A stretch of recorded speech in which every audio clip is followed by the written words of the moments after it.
celebrate by knocking out the Tuskegee Golden Tigers from the SIAC championship game. Hello, everyone. I'm Kamari Darrington along with Jarvis Davis, and Jarvis, today is a big game for Tuskegee because a win today puts them in the SIAC championship game next Saturday in Atlanta. It's a lot on the line. It's the last Saturday in conference play, and when you're talking about going to the SIAC championship game next week, Tuskegee has to get this win because it is as big as it gets. All right, let's take a look at the players that will make the big impact today. Starting with Tuskegee, Antonio Meeks is their big play wide receiver. He's been coming on strong, and Malik Moore is an outstanding cornerback for Tuskegee.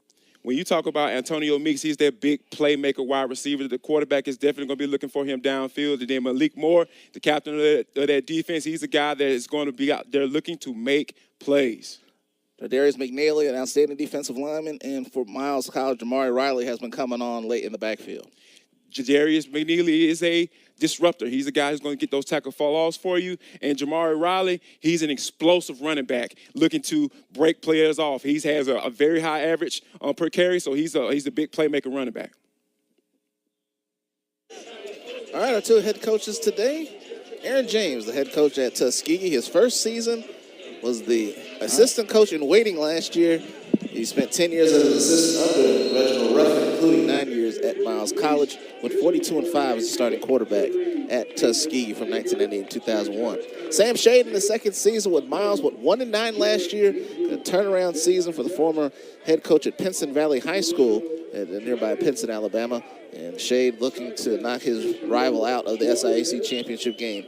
Last year, this game ended in double overtime with Tuskegee earning a 26-23 win. And Jarvis, today, it's a big day. Obviously, it's senior day, but obviously for Tuskegee, if they win, they are in. We just found out that the Albany State-Fort Valley State game is tied at 7 late in the fourth quarter. So a lot is going on right now as we get set.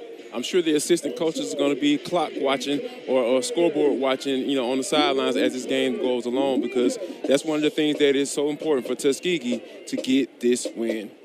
Jalen Peterson was back to receive the kick from Logan Ryans, but it went out of bounds as Miles will get the football to start. And they get good field position to start at the 35-yard line.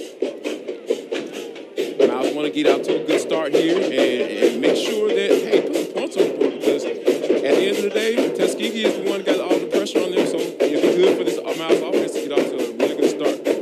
Starting quarterback for Miles is Cameron Ivory, 6'3", 215-pound redshirt sophomore against Birmingham.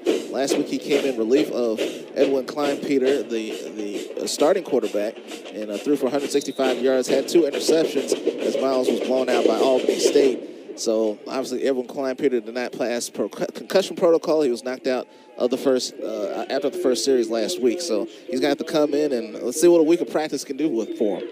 Yeah, this is a chance to make an impression on your coaches. So as they get ready to go into this first drive. Brandon Hicks starts in the backfield, and he will get the first carry from the 35 and up the middle. Not much doing against Tuskegee. Tuskegee, not the dominant defense we've seen in years past, but they're still a very solid group. As Malik Moore, as you see right there, making the first tackle of the ball game. Yeah, that's one of the things about Tuskegee. They still run that very similar system as to back when I played in the SIAC. So Tuskegee has a rich tradition of making sure they want to stop people. Pickup of a yard. It'll be second down to 9. And Ivory off the play fake. Right side, that pass is incomplete. And we'll bring third down for Ivory. So Ivory hasn't played much. He has completed 57% of his passes for 478 yards coming into today. Again, the 2 interceptions last week. Devontae Abner was the intended target that time. So third and 9. I got to get it to the 45 for a first down. Hicks back in the backfield. Ivory waits the snap. He has it. Straight back. Looks. Left side. Pass is complete. Out to the 42-yard line. And that pass will be complete short of the first down to Abner. Pick of about 6, but it's not going to be enough for the first down. Yeah, Trevante Abner is a guy who's a playmaker as well. He's tight end. He can get downfield. He has some big plays in him. So it's good that Cameron Ivory is finding a tight end. That can be a real good safety net for you for a guy who's trying to find some rhythm early on. 2 really good punters in this game. Roderick Smith is there, and back deep to receive the kick for Tuskegee is Michael King. And this punt is going to bounce inside the 20. Nicely done for Roderick Smith. So he gets a nice roll, gets it down to the 11-yard line. So that will allow Tuskegee to come out first. And there was a 1 in 4 chance of one of the quarterbacks being out there, but it is Bryson Williams, the 6'3", 193-pound senior from Lithonia, Georgia, came in the second half against Clark Atlanta, when Clark Atlanta had a 3-0 lead going into the fourth quarter, but Tuskegee came back from a 14-3 win. Clark Atlanta, that's just kind of how they operate, Kamari. Like I said, those veteran teams that are used to winning and closing out and knowing how to close out games, that's just kind of what you get when you facing a team like Clark Atlanta. 48-yard punt for Smith, so on 1st and 10.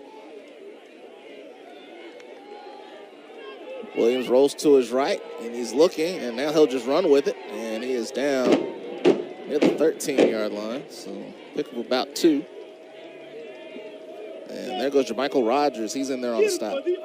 Yeah, those defensive ends for Miles and Jermichael Rogers, those guys are really some guys who like to cause a little havoc there, and they obviously disrupted what Bryson Williams was trying to do on the play. Second down for the Tigers, 2nd and 9 at the 12, so they got out to the 12-yard line. There's Antonio Meeks, Corey Petty, 2 of the top receivers for Tuskegee. They fake the handoff, throw to the near side, pass is complete to Petty, out to the 16-yard line. Pick up a 4, it'll be 3rd down for the Golden Tigers.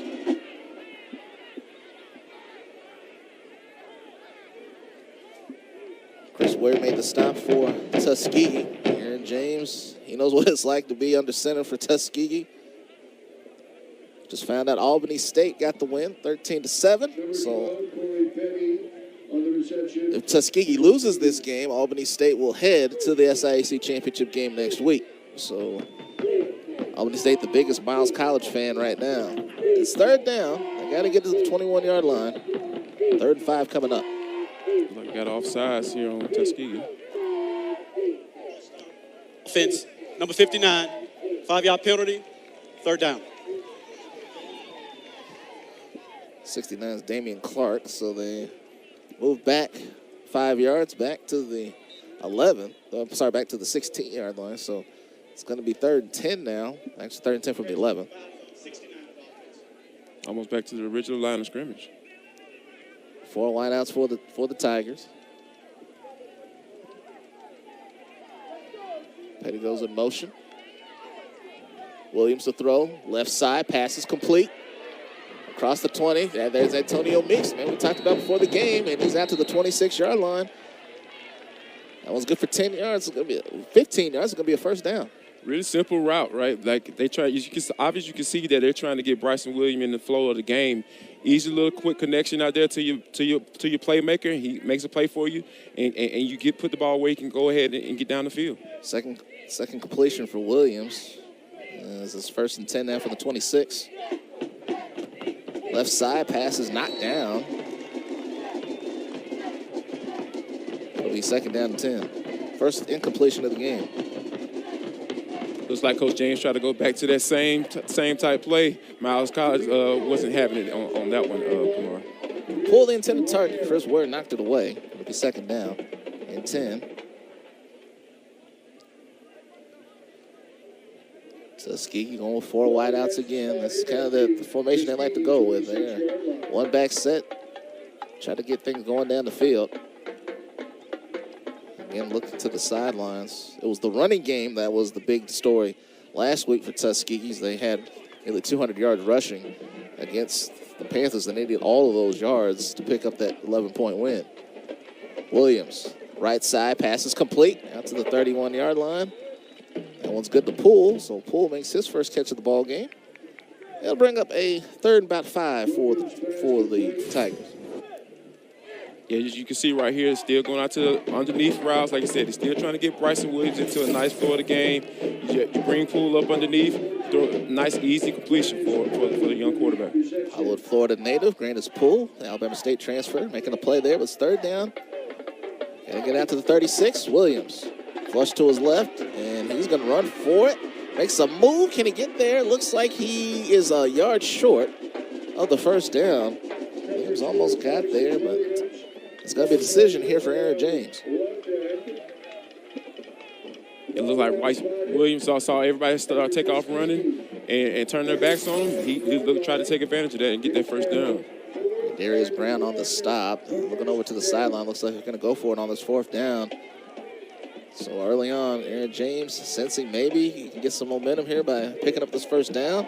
Quarterback sneak. And I believe Williams has enough for the first down.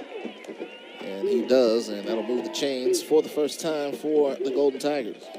Almost kind of like a brotherly shove right there, Kamar, for Bryce Wilson get the first down right there. Williams' helmet came off, so he'll have to come out for one play. So he comes in for him on this play here. It's like Christopher Robertson, the young man that started against Edward Waters 3 weeks ago, had over 300 yards, but succumbed to a Hail Mary with no time remaining by John Russell. And that Edward Waters team, what a season for those Tigers. Golden Tigers have 1st and 10 now at the 36. And off to the right side to Johnny Morris. Morris picks up about a yard on first down. Caleb Klein made the stop. Yeah, Caleb Klein wasn't having it on that one. You see right there, he gets into the backfield and makes a play. And when you start talking about playing around in the opposing team's backfield, it is hard for that to get positive yards. And you see right there, the corner comes up and takes him down right there in the backfield. No gain on the play. It'll be 2nd down. Golden Tigers have moved the ball. Got a couple of first downs on this drive. 9th play of the drive coming up. And whistles early on. That was a play fake to Mulba, but before that, we got a flag. Delay of game, offense, 5-yard penalty, 2nd down. It's not going to help the cause. We'll go back to the 31-yard line, so it'll be 2nd down and 10 now. Zena Mulba last week, a career high 134 yards for the freshman. 23 carries against Clark Atlanta. Had a great game. He's got back-to-back 100-yard games. Clock moving, 8:40 left in the first quarter. Tuskegee, 1 win away from the SIAC title game. Going up against Miles. Miles would love to keep their rival out of the title game. Williams, right side, pass is caught. Nice catch at the 46-yard line. That's good to Marcus Lodge, who's back at Miles College, played part of his time here, and picks up a first down for the Golden Tigers. You see right there, that's a really nice smooth throw by Williams. It was great timing on that route for him. As soon as he turned around, the ball was right there. 15 more yards. This pass to the left side is caught and immediately tackled at the 44-yard line, so they'll lose a couple of yards. Great Darius Brown making a play. Once again, I believe that was Poole that made the catch. Number 9, correction. Number 8, Darius Brown on the tackle. So 2nd down, so it'll be 2nd and 12, so a loss of 2 on the play. So the first time that Tuskegee has gone backwards. Ball down spotted at the Tuskegee. Poole makes the 2nd catch of the game. 40-yard line. That will help his receiving average on the year.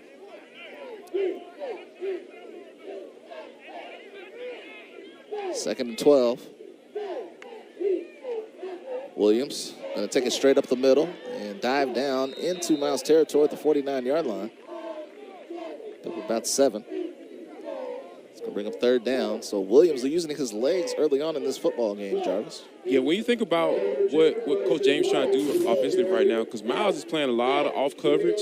So when you have that light box like that, there's a perfect opportunity for your quarterback to turn into a runner and get some yards, get some easy yards. Jeremiah Hudson-Davis made the stop. It's 3rd down at the 50. Got to get to the Miles 44. 12th play of the drive. Williams, a lot of room on the left side. He's going to get the first down and more. Inside the 40, pushed out of bounds at the 37-yard line. And then a flag at the end. So 13 more yards, and then we're going to add another 15 to that.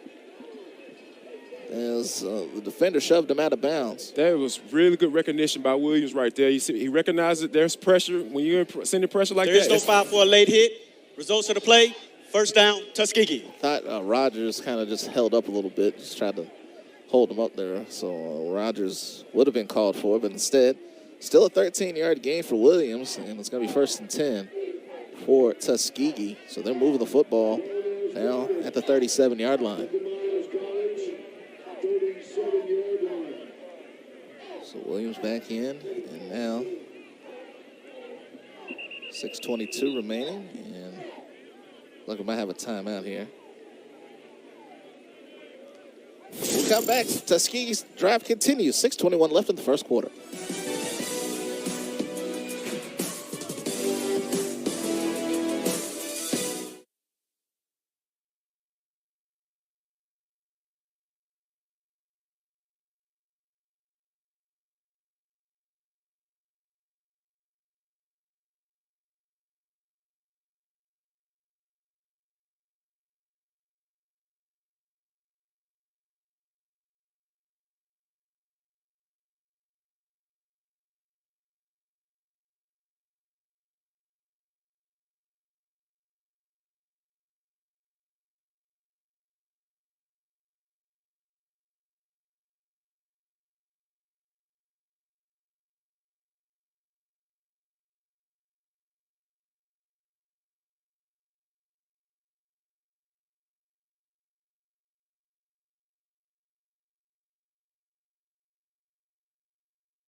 Left in this first quarter. Kamari Darrington, Jarvis Davis, and Tuskegee has started the drive on the 11-yard line. They've gone 12 plays for 52 yards. Now 1st and 10 at the Miles 37. Yeah, Tuskegee's got a nice little rhythm going right now. They're taking advantage of what Miles is giving them on defensively, so we can see if they can finish off this drive. Williams was the quarterback shaking up, so Robertson's back in the game. Petty goes in motion, high snap. The handoff goes to Mulba up the middle, and he's still driving the pile towards his 30. Getting some help from his friends. He's still going all the way down to the 26-yard line. What a job there by the Tuskegee Golden Tigers. That's what you like to see right there. The big uglies up there just moving the pile, and the running back just running those feet. And you see how he just continue to just move it. 6'9", oh my God, that is just what you like to see from your offensive line. Just everybody just get in on the party. He can get on for a ride too, number 55. So yeah, that's the good stuff right there. Jalen Walton, some of those other guys in there, Damian Clark as well. Some big eaters up front. They ate up some yards, 11 as a matter of fact, another first down.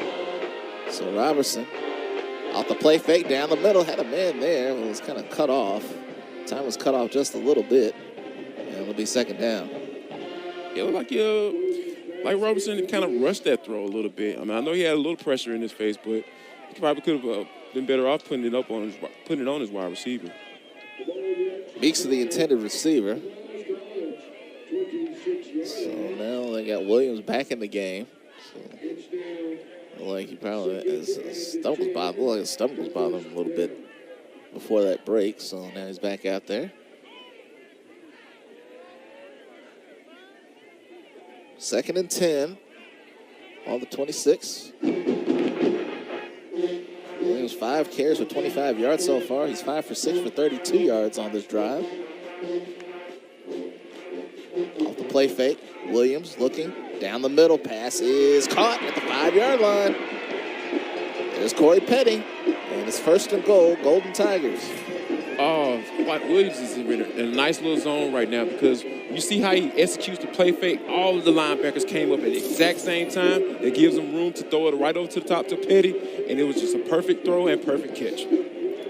Corey Petty, team's second leading receiver on the team. And it's going to be 1st and goal at the 5-yard line. 21 yards. Jeffrey Scott made the stop. Over in the backfield.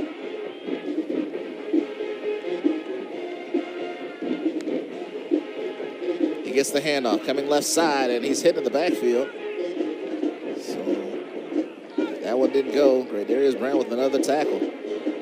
That's what you're talking about. Some aggressiveness right there. He's been playing around in the backfield on this entire drive, so yeah, he likes playing against the run. That's what you like to see from those cornerbacks, Kamar. Most of the time, those guys don't like to mix it up like that. Okay, Darius Brown does not mind getting contact. 5'9", 160 pounds from Linden, Alabama, but he uses every part of that frame. Yeah, he executing it to the fullest. Some guys just like to hit. Darius Brown is one of those players. 2nd and goal. No nonsense guy, that Darius Brown. Williams dropped it off the fake, but he's able to fall on it. Back at the 6-yard line, he's upset with himself. And again, adjusting his helmet there. It'll bring up 3rd down, so a near disaster for Tuskegee. Yeah, Williams has been holding on to the football in a very nice way. He's been working at football. It's kind of surprising for him to see kind of lose it like that. He's been in and out of the lineup. Tuskegee's used up to 4 quarterbacks this year. Ryan Nettles, Malik Davis also has seen time this year, but Tuskegee has made it work. And we've got yet another timeout. 3:17 left. Tuskegee trying to put the first points on the board. We're scoreless in Fairfield.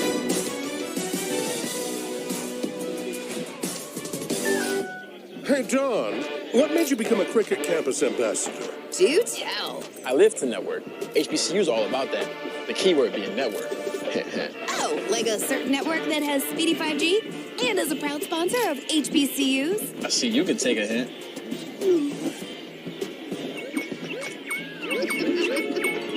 I can drop a hint too, Don.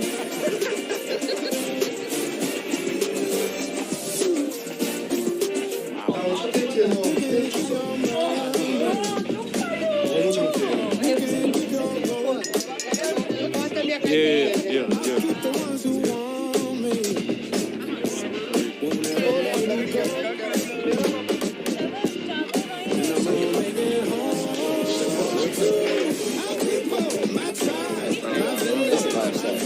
Hold up.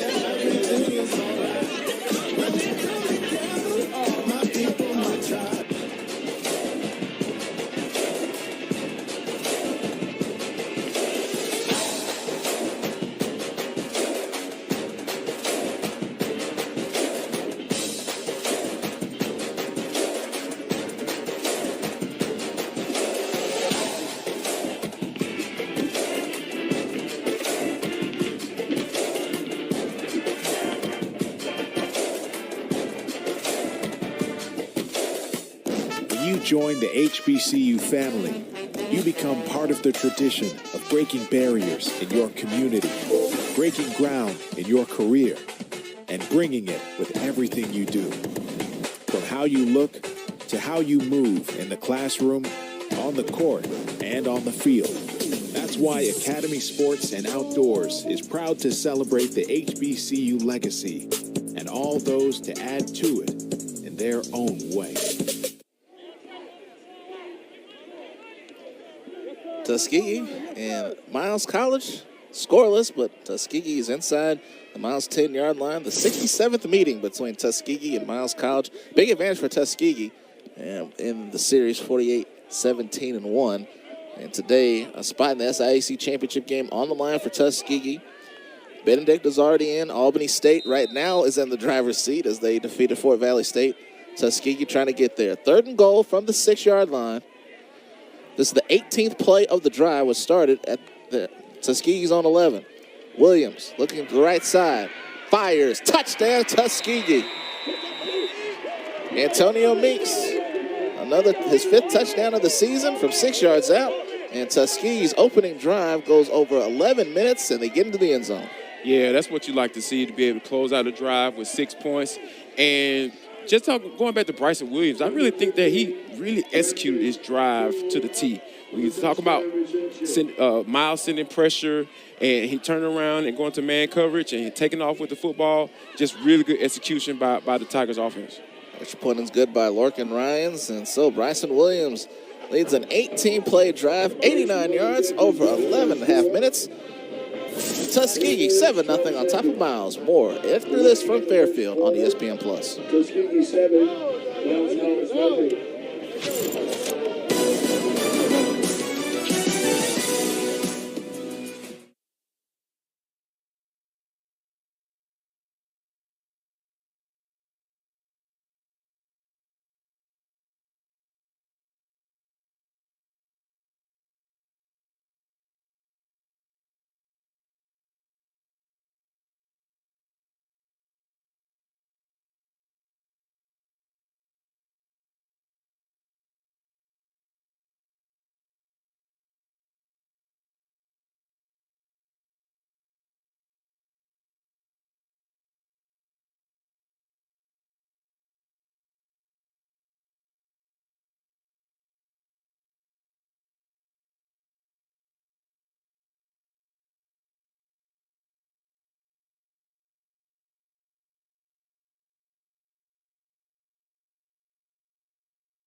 Antonio Meeks, 5th touchdown reception of the season. His first since the Edward Waters contest.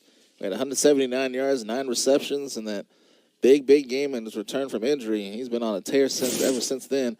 And a good drive by the Golden Tigers. They go 18 plays and 89 yards in a time period of 11 minutes and 35 seconds. So big first drive there for Tuskegee. Yeah, Aaron James, the way he called plays on that particular drive, it was very smooth, very easy going. When you're talking about being able to take what the defense gives you, Coach James did an excellent job on that first drive. On the kickoff and returning it and getting some room with the left side. Watch out first. And across the 50, he lost the football. Oh, my goodness. And it's a scramble for it now.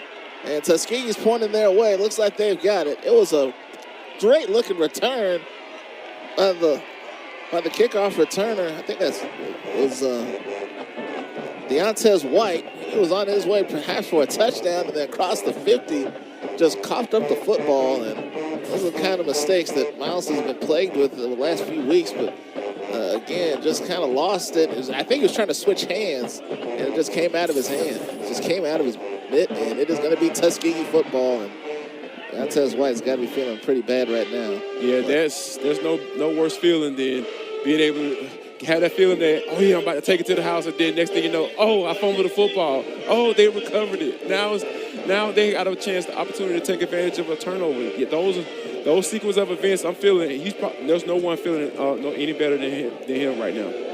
Unfortunate young man, Deontez White, 6-foot grad student from Jackson, Mississippi. You know he wants to make some big plays today, and that was an unfortunate thing for him. But he had a terrific return going, but it's going to be 1st and 10 for the Golden Tigers. And in right now is Williams, and off the play fake, Williams going to take it himself. Dives down at the 41-yard line. Tuskegee picks up about 4. It'll be second down. Yeah, that's one of those instances where they're going to continue to do what's working. You got your quarterback in a nice little rhythm right now, coming off a big drive. You got a turnover.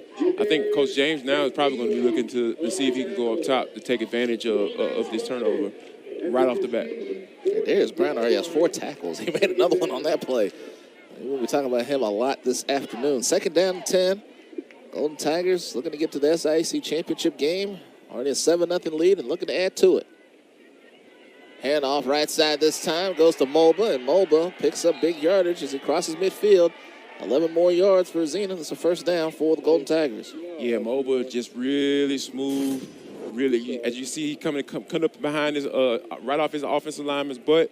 You know, when you think about, number 69, Damian Clark, coming up, pulling around, that big pulling guard, as soon as he makes contact with his man, you cut either way, and Mulba made the right cut to get the first down.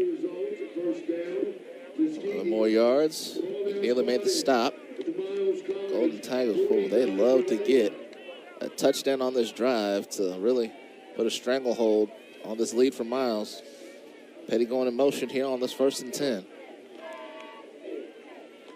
Off the play fake, Williams steps up, and he's tackled somehow back at the 41-yard line. Guess who? Number 8. The great 8 today, Darius Brown.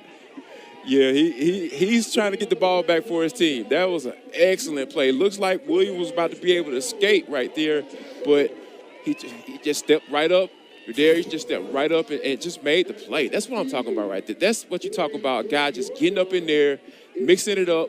Hey, coach, let's send me. I'll go make the play, and that's exactly what he did and sacked him for the play, for the loss. Loss of 8 on the play.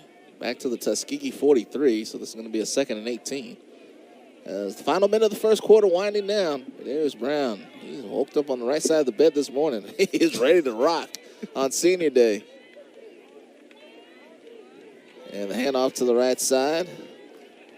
Mulba again is a tough customer.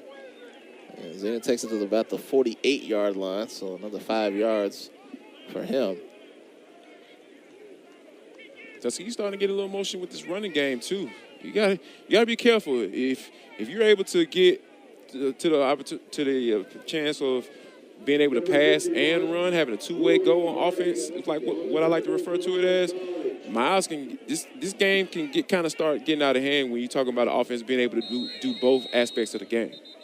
And that will be the end of our first quarter. Tuskegee dominating so far. 106 yards in that first quarter. Antonio Meeks, his 6-yard touchdown reception, the only points on the board. Tuskegee 7-0 over Miles. Second quarter coming up.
tailgaters out in full force as always at Miles College, and it's probably some good plates being made right there. Some good smoke over there. Oh yeah, Room. oh yeah, smoke that high. You know it's good stuff. 7-0 in favor of Tuskegee. Not happy with what's going on the field right now, but some good eating over there, and Tuskegee eating up the yards. 106 yards in that first quarter, and just 6 for Miles College, and Bryson Williams 80 total yards coming into the second quarter.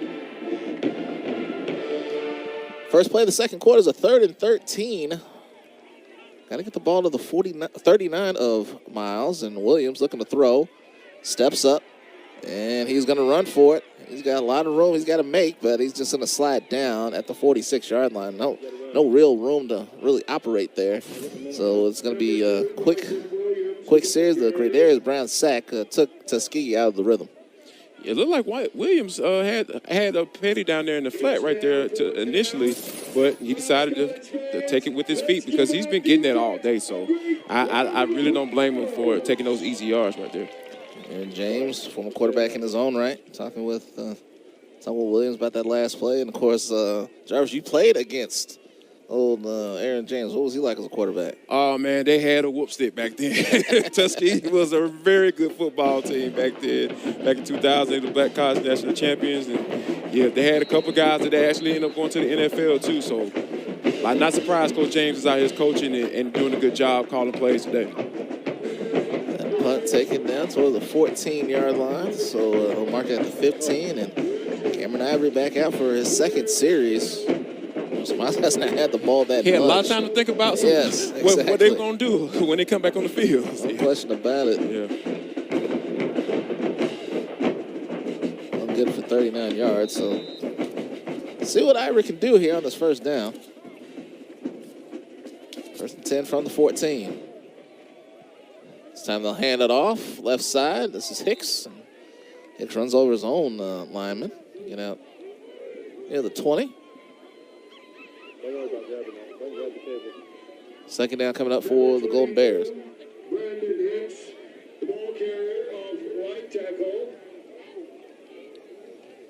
Miles last week, just 302 yards. That was the fewest they had gained all season. So second down. Ivory looking to throw, and he's under pressure. Gets it away. Pass is incomplete. Going off the mark. So it's going to be 3rd down and 6 for the Golden Bears. Good job by the Tuskegee defense sending that pressure to force Ivory to roll when he wanted to, because it looks like he was trying to get something where Tuskegee was blitzing from. So that's a good pressure, timely pressure there by the Tuskegee defense. Holton had the pressure. Jai Andrews was the intended receiver. It's going to be 3rd down and 6. I think it's a big play for the Miles offense. Try to get some momentum back, especially after that fumble by White. Ivory looks, throws to the far side, pass is complete, and with a lot of room to run and operate, that's going to end up being a first down. Mr. Ogden. Ogden with the catch, and a pretty good game. So he gets out near the 25-yard line. Big first down by the Miles offense. They needed that badly. That one good for 8. So on 1st and 10. And off again to Hicks. This time Hicks gets across the 35 out to the 38-yard line. And Hicks with another big gain. That one good for 11. 1st down and 10 for the Golden Tigers. Golden Bears, you should say. Ivory held onto that football as long as he possibly could. So, yeah, Hicks was able to hold those linebackers as quick as as long as he could. Hicks again, this time across the 40, the 41. There's Moore again on another tackle. Back-to-back tackles for Moore.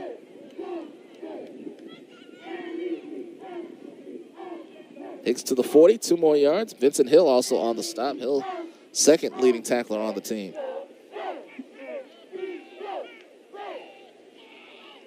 Ivory looking, left side, passes off the mark, and incomplete. Looked like Ivory kind of rushed that one, because he had plenty of time to throw the football. Probably need to get a better throw on that particular play. Third down coming up.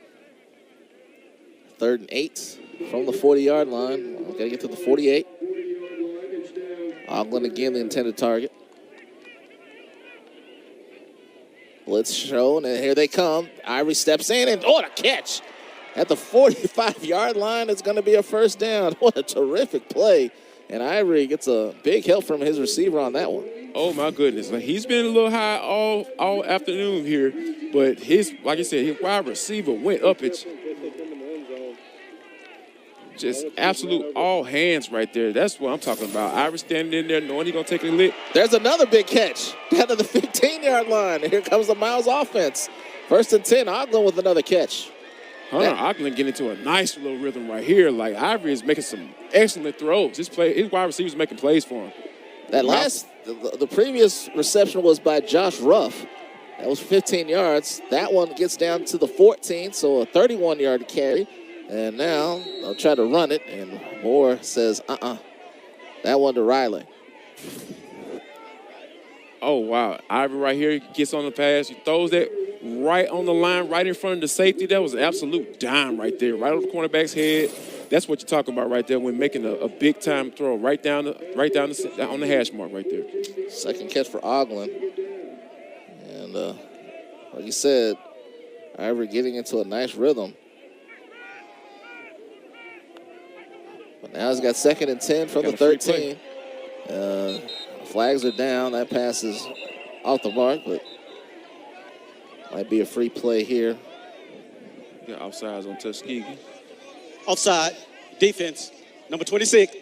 5-yard penalty, 2nd down. I'll take it down to the 8. Looks like he got a little bit too anxious right there, Kamar. Javion Miller, freshman from Fairburn. Yeah. Guilty party. That's how you get taken out of the game as a freshman. So they're down to the 8-yard line. And we got more flags. Did Miles give those 5 yards back?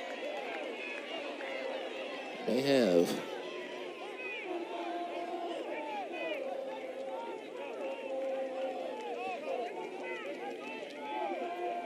Just ready to give us the call here. Offside, defense, number 98. In the neutral zone with contact. 5-yard penalty results in a first down. It's going to be 1st and goal at the 3-yard line. Terrence Mays. Oh, man, getting a little anxious as well. Well, Miles anxious to get into the end zone. 10th play of the drive coming up. And we've got more whistles. And it is a first down, so. You know, Genuine wrote a song called So Anxious, Kamar. Well, you can't do that here. for the 4-yard line. 1st and goal, the handoff, and just nowhere to go on the play. Everybody stop. What happened? Well, I could hear a whistle, but apparently there were. What in the world is going on? It's like the referees are anxious too. Yes, everybody's anxious.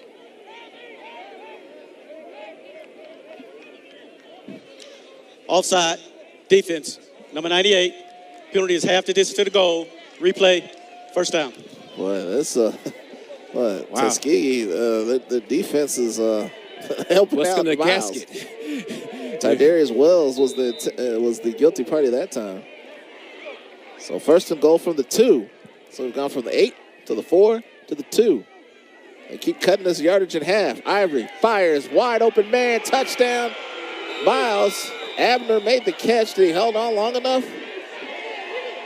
They're going to discuss it. And if it is, Abner has his 5th touchdown catch of the year.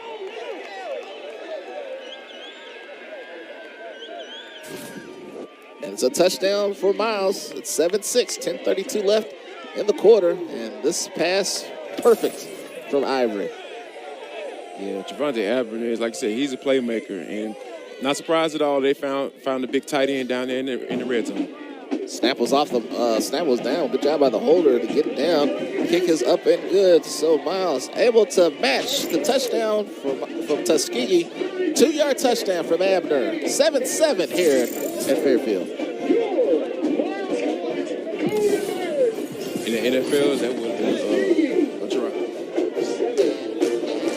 HBCUs are anchored by legacy. They nurture the talent and determination of their students and prepare them for a bright future. The Home Depot's Retool Your School program has and still believes in the excellence of HBCUs. Committed not just in speech, but through the revitalization and upgrades of the campuses these students call home. Building, planting, tilling the dream, all hearts and countless volunteers on the ground. Retool Your School. We're powered by purpose. Did you know HBCUs are a great place to network? Yes. Did you know Cricket has a great network with Speedy 5G and is a proud supporter of HBCUs? Yes. Mia, everybody already knows that. Dante, did you know this is an A and B conversation? So you need to see yourself act. He knows now.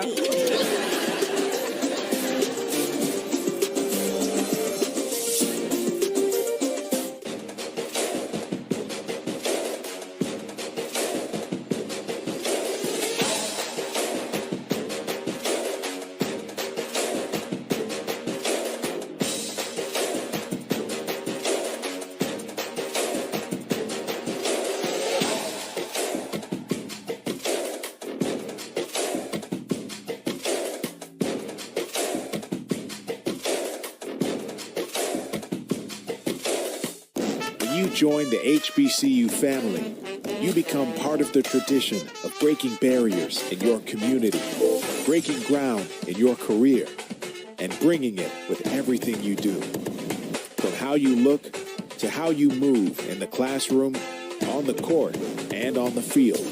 That's why Academy Sports and Outdoors is proud to celebrate the HBCU legacy and all those to add to it in their own way. Abner, fifth touchdown catch of the year. Game tied at 7. Miles playing for their 7th win of the year. Tuskegee trying to make it to the SIAC championship game for the 2nd straight season. And a great drive by Cameron Ivory after that first drive. Didn't get much, but a nice response by the Golden Bears. Yeah, that's what you like to see, because obviously with them not being on the field as long, they were able to figure out some things, and once they were able to get back on the field, you saw Ivory got off to a slow start, then he started getting into a nice little rhythm and making some nice big throws down the field to Hunter Ogland. So I think that we might have got ourselves a football game today, Kamara. Well, you know, when it's a rivalry game and you got two teams as good as this combined, 13 wins between the two teams, you knew it was going to be a good one here, and it has turned out to be that so far. Here's the kickoff. Miles Torrey, the extra point, out to the 11-yard line, and big hit at the 21-yard line on the return, 10-yard return. Here's the touchdown. You see Cameron Ivory right here, makes the nice fake. Tuskegee sails out, and then you got the tight end sneaking out on the offensive line, sneaking off the line and making a nice catch to close out that nice drive. Well, it may have been knocked out there at the end, but by Kaquan Kimber, but Abner had the ball in the end zone with 2 feet down, so it's 7-7. Well, you know, in the NFL, that's not a catch. That's right. Yeah. That's exactly right. They're going to figure out a way. College it is. Justin Stith with that last return out to the 24, so this is where the drive starts for the Tuskegee Golden Tigers. 10:25 left in the first half. We're tied at 7. And Williams over the middle. Pass is complete to the 31-yard line. That one's good to pull. His second catch of the game. Third catch of the game, should say. And that's good for 7 yards. Yeah, Williams finds a nice pool sitting right there in the zone. And Williams finds his wide receiver right there in the middle. Pool 8 receptions coming into the game. So got a quarter of that total here today. A little bit more than that. Second down and 3 from the 31. Johnny Morris in the backfield, the team's leading rusher. Play fake, left side. Oh, nice catch. To the 33-yard line, there's Meeks. It's going to be short of the marker, though. It'll be 3rd down. Antonio Meeks with a nice one hand. He's just showing off on this one. You're like, yeah, man, let me go ahead. Yeah, oh, yeah, I got you. No problem. I snag it up like that. Yeah, that's a good catch by Meeks, though, on the sideline. Helping his quarterback out. That's what you like to see your wide receivers do. Help out your quarterback. Make a play. It's 3rd and a yard. Pick up 2 on that play. Williams 9 for 10 for 68 yards and a touchdown so far. So efficient so far today. Let's look at Aaron James on the left side. Third down. To the right side, that pass is complete to Meeks, and Meeks has some room across the 40. Got tripped up at the 43-yard line before he could really get going, and that's going to be another first down, pickup of 10. Yeah, that's what you're talking about. They get off the fake.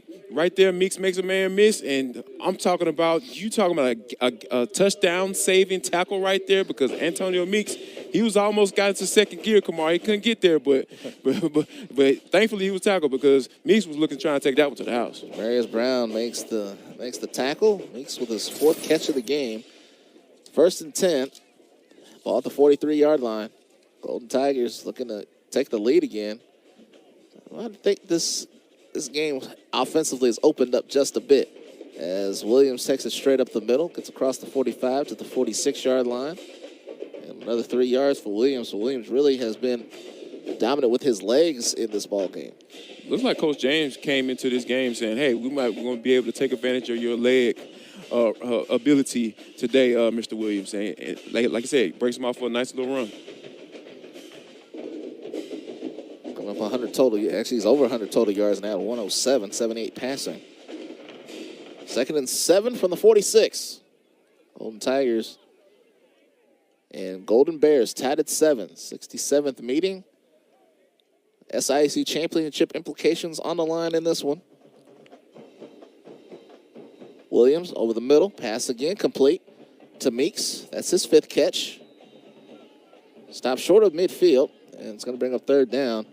Their pickup of 3 yards. He go find it again. Those wide receivers are sitting right there in the soft spot of that zone. Those linebackers aren't quick enough to be able to break on the football like that. Williams is firing the ball in there, and the wide receiver catching it, trying to make a play. That's what you like to see when against zone coverage. Big 3rd down for both teams. 3rd down here for the Tuskegee defense. 4 yards they got to get to. They got to get it out to the Miles 47 for a first down. Again, 4 wideouts. Morris in the backfield. Williams looking under pressure. He's going to be taken down near the 40-yard line. And that paid by Jeremiah Summerall. And it's going to bring up a punting situation for Tuskegee. Yeah, that's what you want to see right there from the defensive side of football. When you're in 3rd and long type situation, you want to send that pressure, make that speed up the clock in the quarterback's head. Obviously, Williams was able to make a decision, and he just ended up taking the sack. 6 minutes to go here in the second, and the punt is coming up from Ryan Duff. Ryan Duff, most punts inside the 20 in the SIAC coming into today with 18. 37-yard average. And this punt is going to be, he's going to bounce and take it at the 15-yard line. Steps through the first, make the first way miss to the 24-yard line. It's a rivalry game, so it's a little bit chippy out there. Folks getting acquainted. 7-7, 5:44 left in the first half.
Game tied at 7. Tuskegee and Miles battling in this annual showdown. Tuskegee win puts them in the SIAC championship game, and still a lot at stake for Miles. I mean, you know, some things could happen where they can also be playing some postseason football, as Ivory's first pass on this drive is complete and out across the 30-yard line. That pass caught by Abner.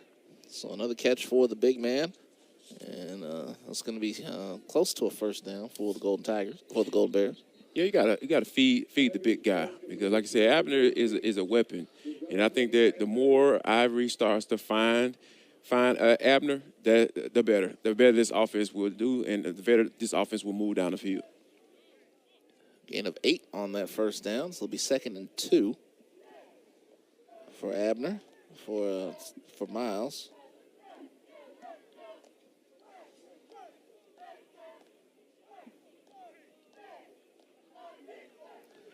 And looks like one of the injured player.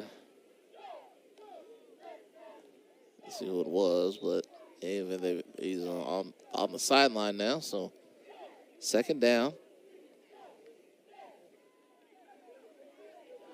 It's time to hand it off. And that is Riley, looks like.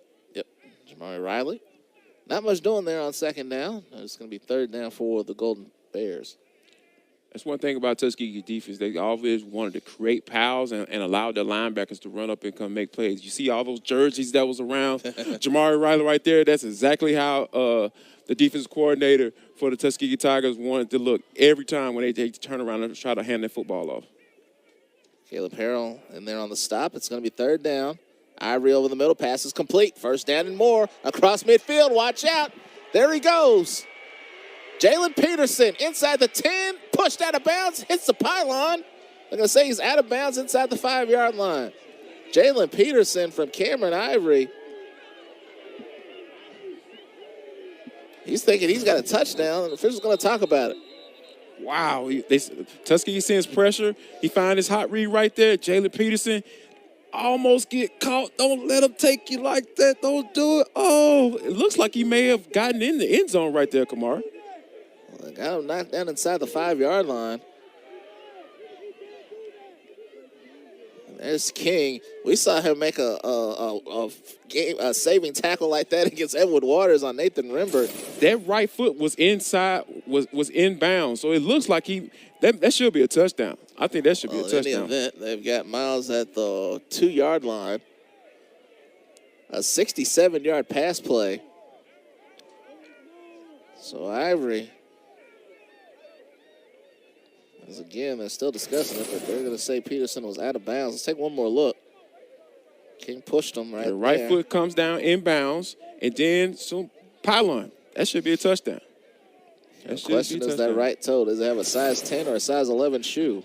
10 and a half. He might be in trouble. He might be all right. Goes Anthony Scott, the defensive lineman. He was injured on that last play. So it's down on the 1-yard line.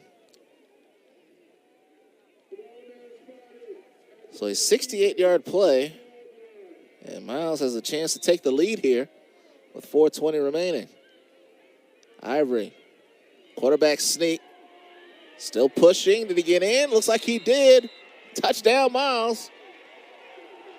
Cam Ivory, 1-yard touchdown run. He's into the end zone. Chance to flex. Miles takes his first lead of the ball game. That's what I'm talking about right there. Getting up under center. It's like, no teams don't want to get under center anymore. They want to be in the shotgun. I absolutely love it. Get up under center and just run the football and just get your quarterback into the end zone. Let those offensive linemen do all the work. Look at there. Got all your offensive linemen, those guys trying to create that pile, but they just keep driving their feet and moving the pile. Cameron Ivory finally gets in the end zone. Torrey knocks through the extra point.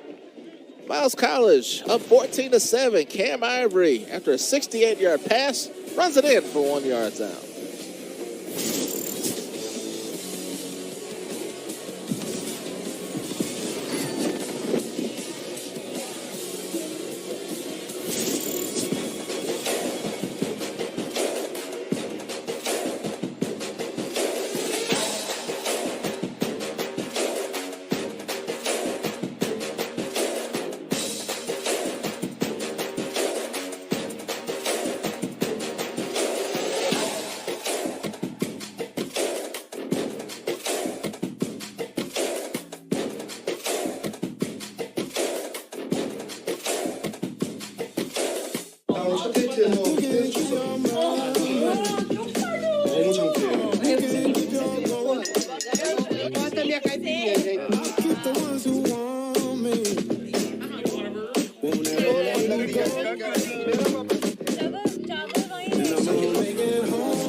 When you join the HBCU family, you become part of the tradition of breaking barriers in your community, breaking ground in your career, and bringing it with everything you do.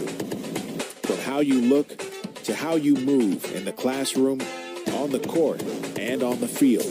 That's why Academy Sports and Outdoors is proud to celebrate the HBCU legacy and all those to add to it in their own way.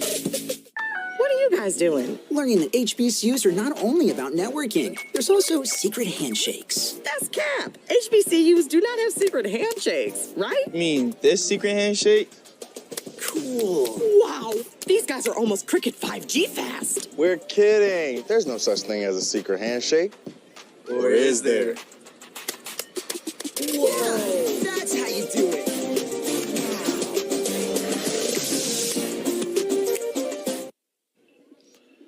Cam Ivory, Richard sophomore from Birmingham. He's got 2 touchdowns today. One to Abner on a pass and just scored from 1 yard out. Got all the accolades from his teammates on the sideline, put in the spot with Klein Peter. He was one of the folks that came up to him after that play. Ivory, a shaky start, but he's looking good right now. Yeah, starting to really settle in. Like I said, we talk about on both sides of the team, wide receivers helping the quarterback out.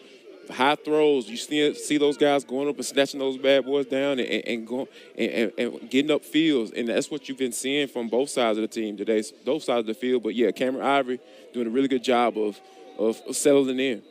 That goes into the end zone, so a touchback, and here's the play that set up the touchdown. Ivory to Peterson, 68 yards. Yeah, Peterson. I know the guy's gonna mess with him after the game. Like, how you gonna let that man come down and walk you down like that, man? But yeah, that should have been a touchdown though. I still believe that should have been a touchdown. But yeah, they finished off the drive with Cameron Ivory sneaking into the brotherly shove. I think that's what we can officially refer to it as today. So yeah, a good job by Miles College to get in the end zone and starting to feel like they're starting to take control of this game a little bit. Philadelphia Eagles would be proud, but right now Tuskegee trailing for the first time. They took the first lead of the game after a very lengthy drive, but now they got first and 10 at the 25. Flips out here to the near side, and look out. It's Mulba again, out near the 28-yard line. Roosevelt Thompson on the stop. Roosevelt Thompson's got the ball. He's thinking that he forced the fumble right there. Yeah, he was holding that thing like a loaf of bread, man. Say, hey, see, look what I have. Thompson said, look what I found. I love the big guys being able to wear the small numbers now. Guys get so much privilege nowadays. I love it, though. I love to see it. 6'2", 265. That big number 19 looks really big on 265. I don't know about that one. Well, that's what he's listed as. I only go by what they list him as. That may have been spring weight. Spring weight, fall weight, 2 totally different things. Well, I know from experience. Well, it looks like he hasn't missed a meal in a while. But anyway, second down. But he's a great football player, no question about it. Here comes Williams trying to weave his way through traffic, but there's no room to run. Speaking of, there's Thompson again. Yeah, man, the big guy getting a sack. That's what I'm talking about. He heard us talking about him. That's why he's like, I'm going to show you I can move with this weight, too. My 265. And the long flowing locks as well under the helmet there. Guess he doesn't feel like it's a disadvantage. Nobody's going to try to tackle him with those, but in any event. It's going to be 3rd and long. That loss was 10 yards. So another sack for this Tuskegee defense. For the Miles defense. And we got somebody down, offensive lineman. One of the offensive linemen was down momentarily. He's back up now. So 2:33 remaining. And we'll take a break. 14-7. Miles on top of Tuskegee here in the second quarter.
Miles College leading 14-7. 2:33 left here, and there's a big 3rd and 15 coming up. And Jarvis, it's a big play for Tuskegee as the first half winds down. Yeah, the momentum is starting to swing in Miles' favor. So Tuskegee will behoove themselves to be able to get a first down on this play because they have to sustain and drive. You can't put your defense back out there because they've been giving up some big plays lately. On 3rd down, Williams, a lot of time, just gets it away, and there's nowhere to go for Williams. He had all kinds of time, but everybody was covered downfield.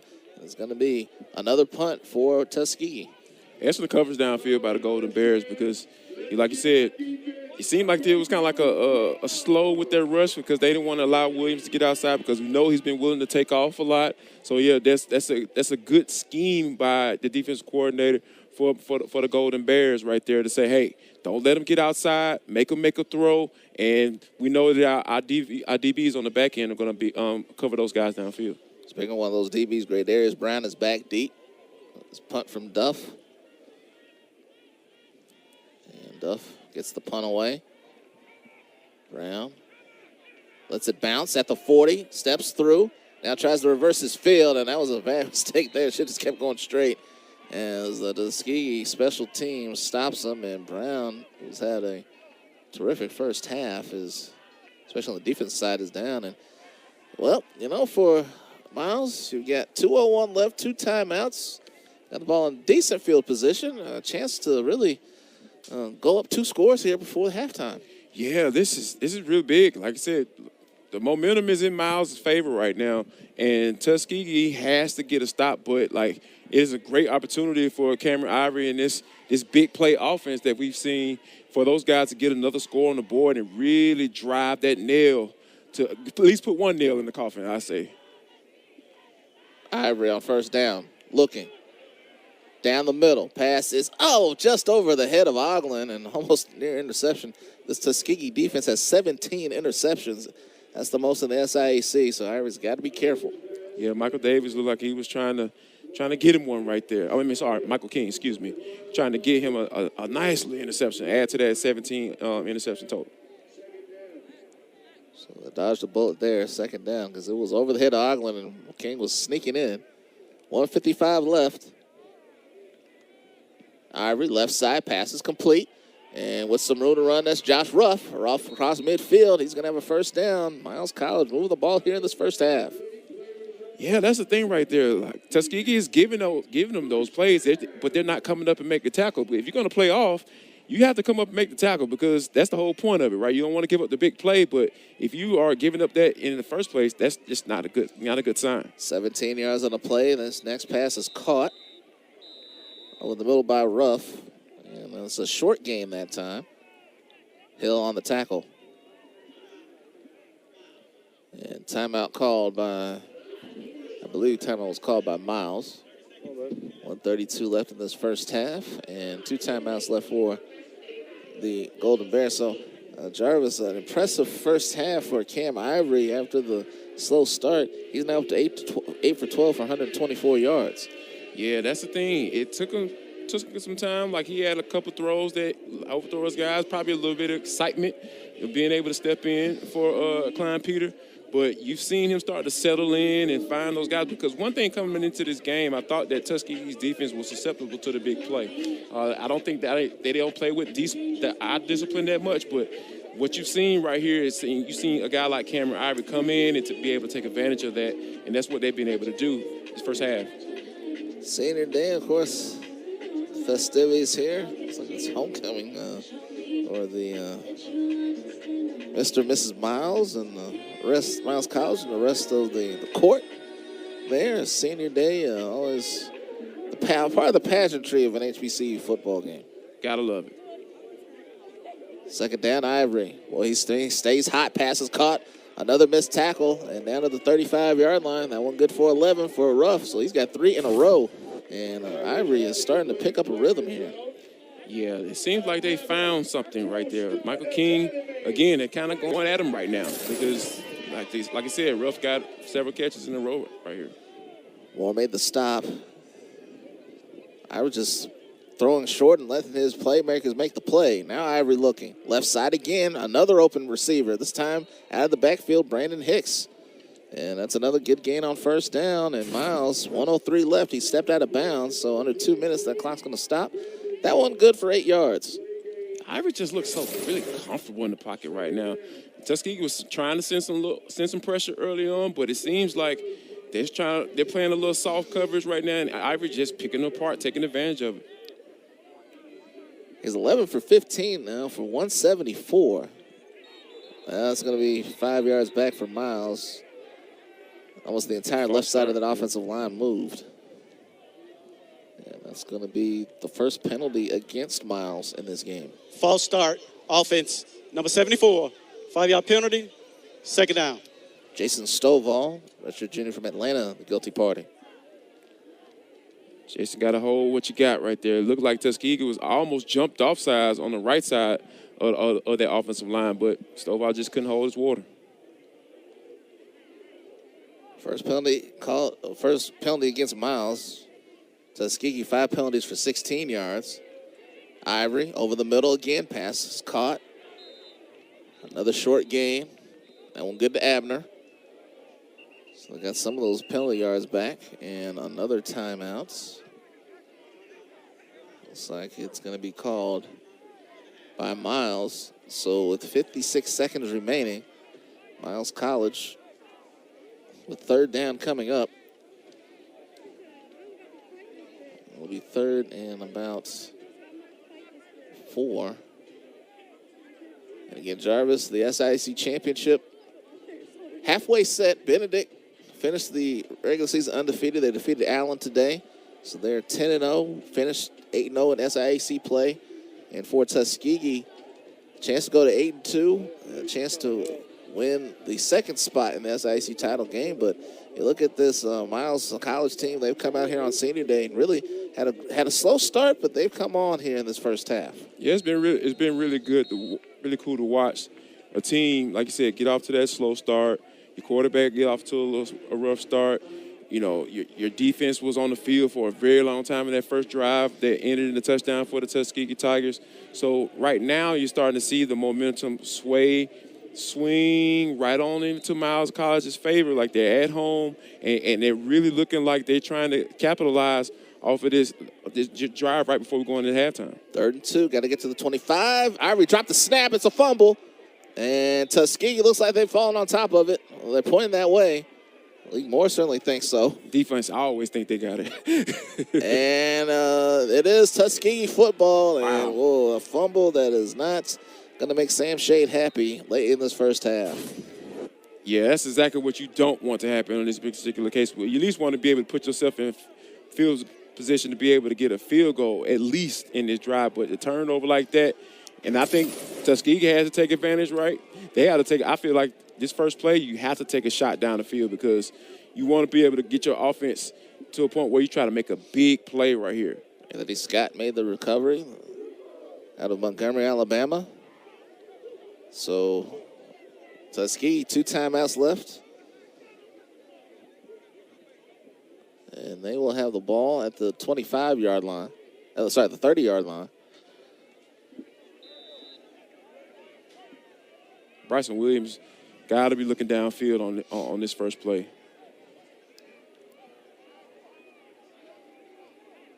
So they charge that fumble to Ivory. On first down, Williams is looking downfield, trying to get it away. He does, and the pass is caught across the 45-yard line. There's Meeks again to the 47-yard line. There goes that man again. When in doubt, find Mr. Meeks. Especially when you're talking about, see, look how he breaks his right off right there and start coming back and find his quarterback. Show your quarterback the numbers. That's the key right there in plays like that. On first down, Williams gets away, slides down to the 47. Tuskegee might have to call a timeout here.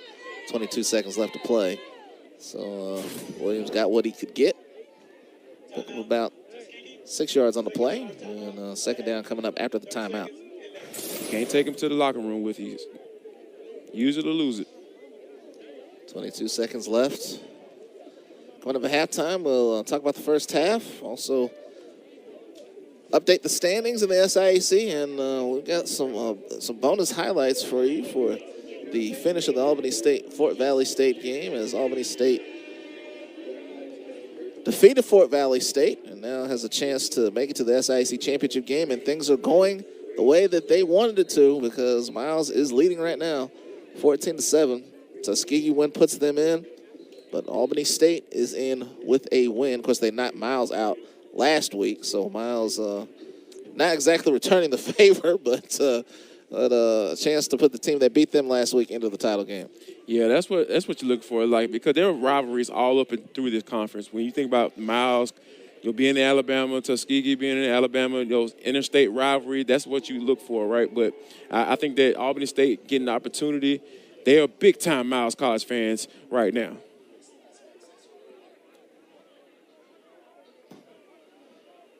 All right, second down, ball at the 49-yard line. 2nd and 5. Here's Williams, left side, pass complete. It's Meeks to the 40, and still going. I think he lost the football there at the 38-yard line as he tried to stay up on his feet.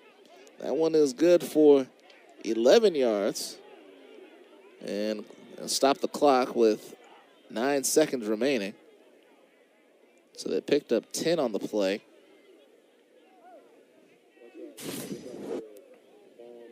And here's Meeks. Bryson Williams getting rid of the football, getting the hands of the playmaker. Meeks trying to make a play. He actually did lose the football. So good thing he was able to recover it. Good job by Williams by getting everybody up to the line to spike the football and save that timeout.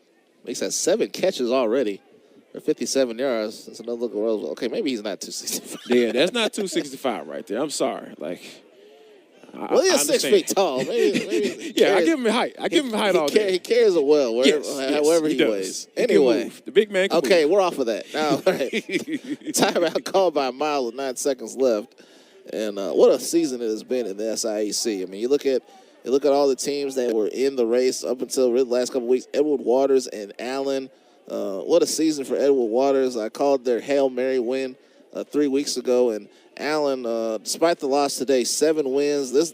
Both of those programs are on their way up. Yes, Teddy Keaton actually did a game 2 years ago and was having conversations with him and talking about culture building and getting the right guys in there. And everybody, it was a lot of freshmen and sophomores on those teams. Guys like David Wright and Bo Harrington. Those guys are now they're vets on the team and leaders on those teams. And it's just so cool to see a coach come in saying, you know what, I have a certain background from offensively, and you get your right guys in there, and that system has just been working for Coach Keaton. So, yeah, shout out to Coach Keaton up in the Allen. Up there, Allen doing some good things up there as well. That is really good to see. Toriano Morgan and Edward Waters, what a season they are having. Some big wins for them this year. A couple of last-second wins as well. 9 seconds to go. Here's Williams with 6. Williams gets it away. Pass is caught at the 22-yard line. And again, it's Meeks with 1 second left. Wow, that is excellent catch. Find your playmaker. I don't blame Bryson Williams. When in doubt, find your guy. And good job by Tuskegee to be able to get down there, get the catch, get out of bounds, and now you got an opportunity to be able to get a score right before half. 8 catches for Antonio Meeks. Meeks has been the man they're looking for. So Ryan's on the try this field goal. This will be around a 40-yard attempt.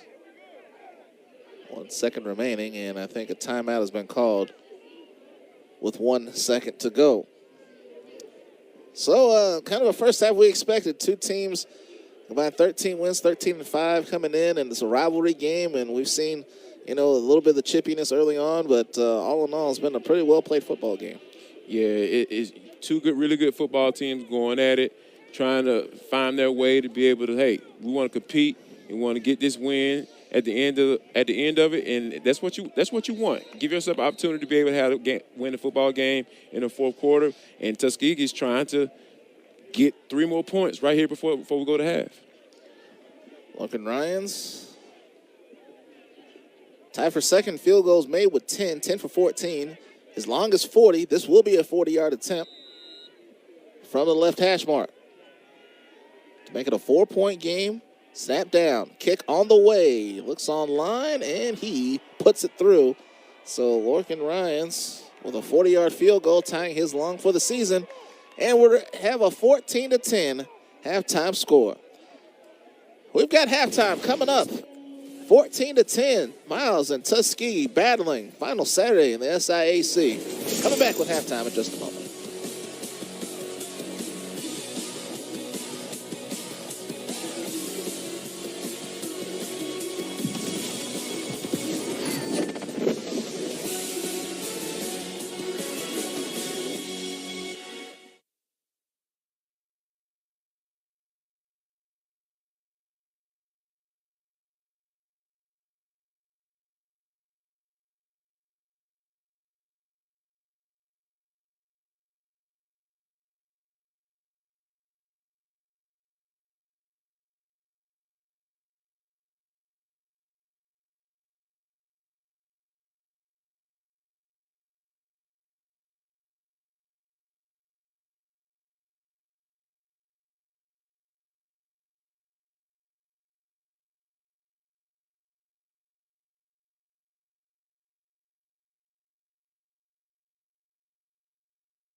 Halftime at Albert J. Sloan Alumni Stadium in Fairfield, Alabama. The Miles College Golden Bears with a 14-10 lead on the Tuskegee Golden Tigers. As we welcome you back inside.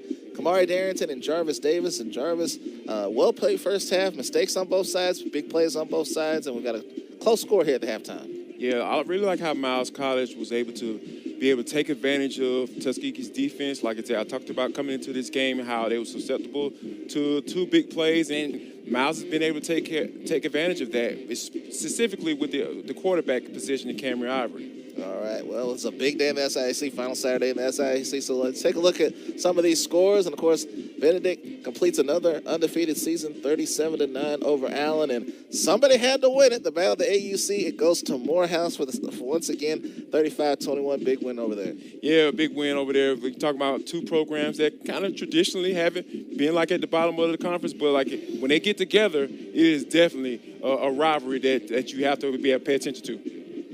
13-7, Albany State defeats Fort Valley State. So Albany State now is in the driver's seat to get that second spot in the SIAC championship game. And you've played in that Fountain City Classic. It's a big game there. Absolutely. It is always a movie down there in Columbus, Georgia in that Classic. So in the Fountain City Classic. But I think that Coach Quinn Gray is the guy that you have to pay attention to in his first year as a head coach of that team, doing some really good things down in Albany. Central State defeats Kentucky State 20-10. That was a big win for Central State because they moved up to 6 wins now. So another one of those teams that we didn't even talk about before the season began, but a good season up there for the Marauders. Like Edward Waters, Allen, all those teams like that. You talk about how those teams have new culture coming in, culture builders coming in and trying to establish some things in. And it's really, really cool to see those teams starting to build up something like Central State, a big-time alum, Hugh Douglas, a friend of mine, big-time fan, HBCU, guy. So, yeah, that is good to see those teams like that getting those things, getting it together and doing some good things. And Edward Waters finishing their season with a non-conference game against Virginia Litzberg. A great season for Toriano Morgan and that offense. John Russell, of course, the quarterback.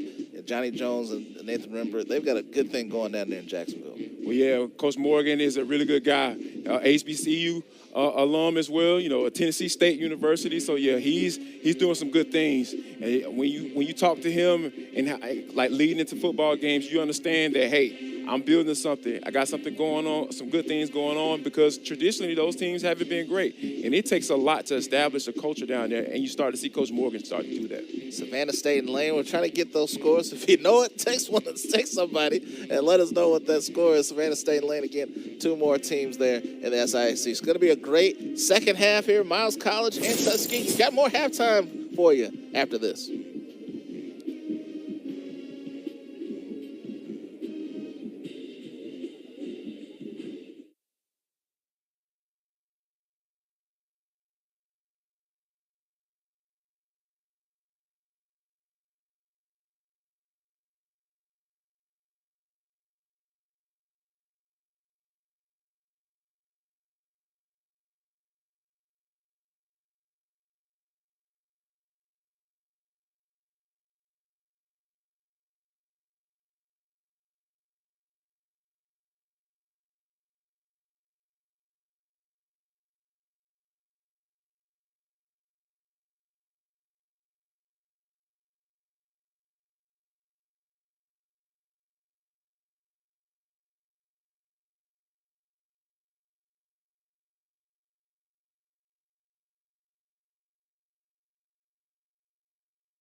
At halftime, there's Mr. and Miss Miles College and the court, 14-10 in favor of Miles over Tuskegee. Kamari Darrington once again along with Jarvis Davis. Great first half for Miles and for Tuskegee. Second half is going to be coming up, and there's a lot on the line in the second half. Yeah, the SIAC, a bid in the SIAC championship is on the line for the Tuskegee Tigers. So you think they're going to come out make some necessary adjustments, specifically on the defensive side of the football. When you're playing off coverage like that, you got to be able to come up and make the tackle. And I think that the coach is going to have a nice talk with their DBs because they gave up some big plays in that first half. All right, well, earlier today, James Ferret and Tyrone Poole had the finish of the Albany State-Fort Valley State game, and it was a wild one. Let's take a look. This long touchdown pass for Fort Valley State made it 7-0, and it was like that way all the way to the fourth quarter, but back come the Golden Rams of Albany State. Yes, that's what you're talking about when you're looking at what's going on right here. The quarterback makes a throw down the field, interception. Not good. Like I said, in a big-time game, down in the Fountain City Clax, you don't want to turn the football over, but at least he makes the tackle, Kamar.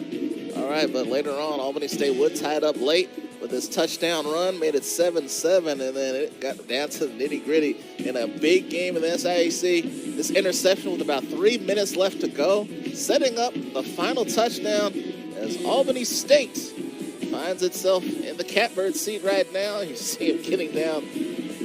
Again, about 3 minutes left in the game when this happened, and then here's the touchdown that sent the Albany State Golden Rams and their fans into a frenzy.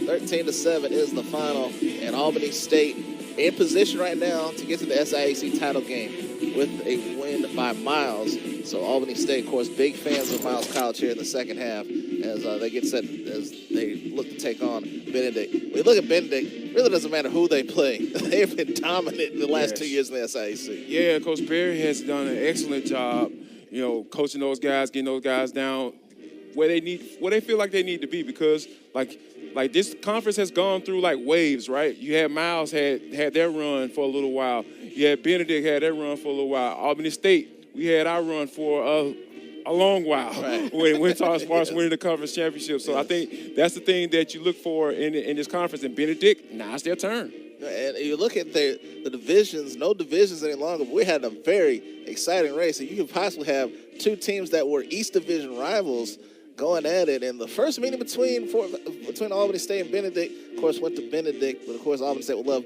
to get to the championship. Here are the standings coming into today. As you see, Benedict, of course, they completed their undefeated regular season. The SIAC championship game next Saturday in Atlanta. Then you got Tuskegee right now. If they win, they go in. Fort Valley State there is now 6-2. Albany State 6-2. Miles would like to finish 6-2. You can have basically a four-way tie. You could have had a four-way tie at 6-2 coming into today, but of course Allen fell today. But you look at Edward Waters. Look at the left side. Allen, Edward Waters, two teams you don't usually see. Look on the right side. Morehouse defeated Clark Atlanta earlier today. So Clark Atlanta 0-10 for the second straight year. 14-10 is our score. We've got more halftime festivities after this as you watch the Purple Marching Machine of the Miles College Golden Bears.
Purple Marching Machine done doing his thing. Well, not for now, but they'll be in the stands a little bit. 14-10 is our first half score between Miles and Tuskegee. This rivalry game once again has the SIAC championship on the line. And in that first half, Miles and Tuskegee both made big plays. And once again, mistakes kind of led to some points for both teams. But all in all, it's another close game between these two. Yeah, this is exactly what we expected. Like you said, talking about a rivalry game.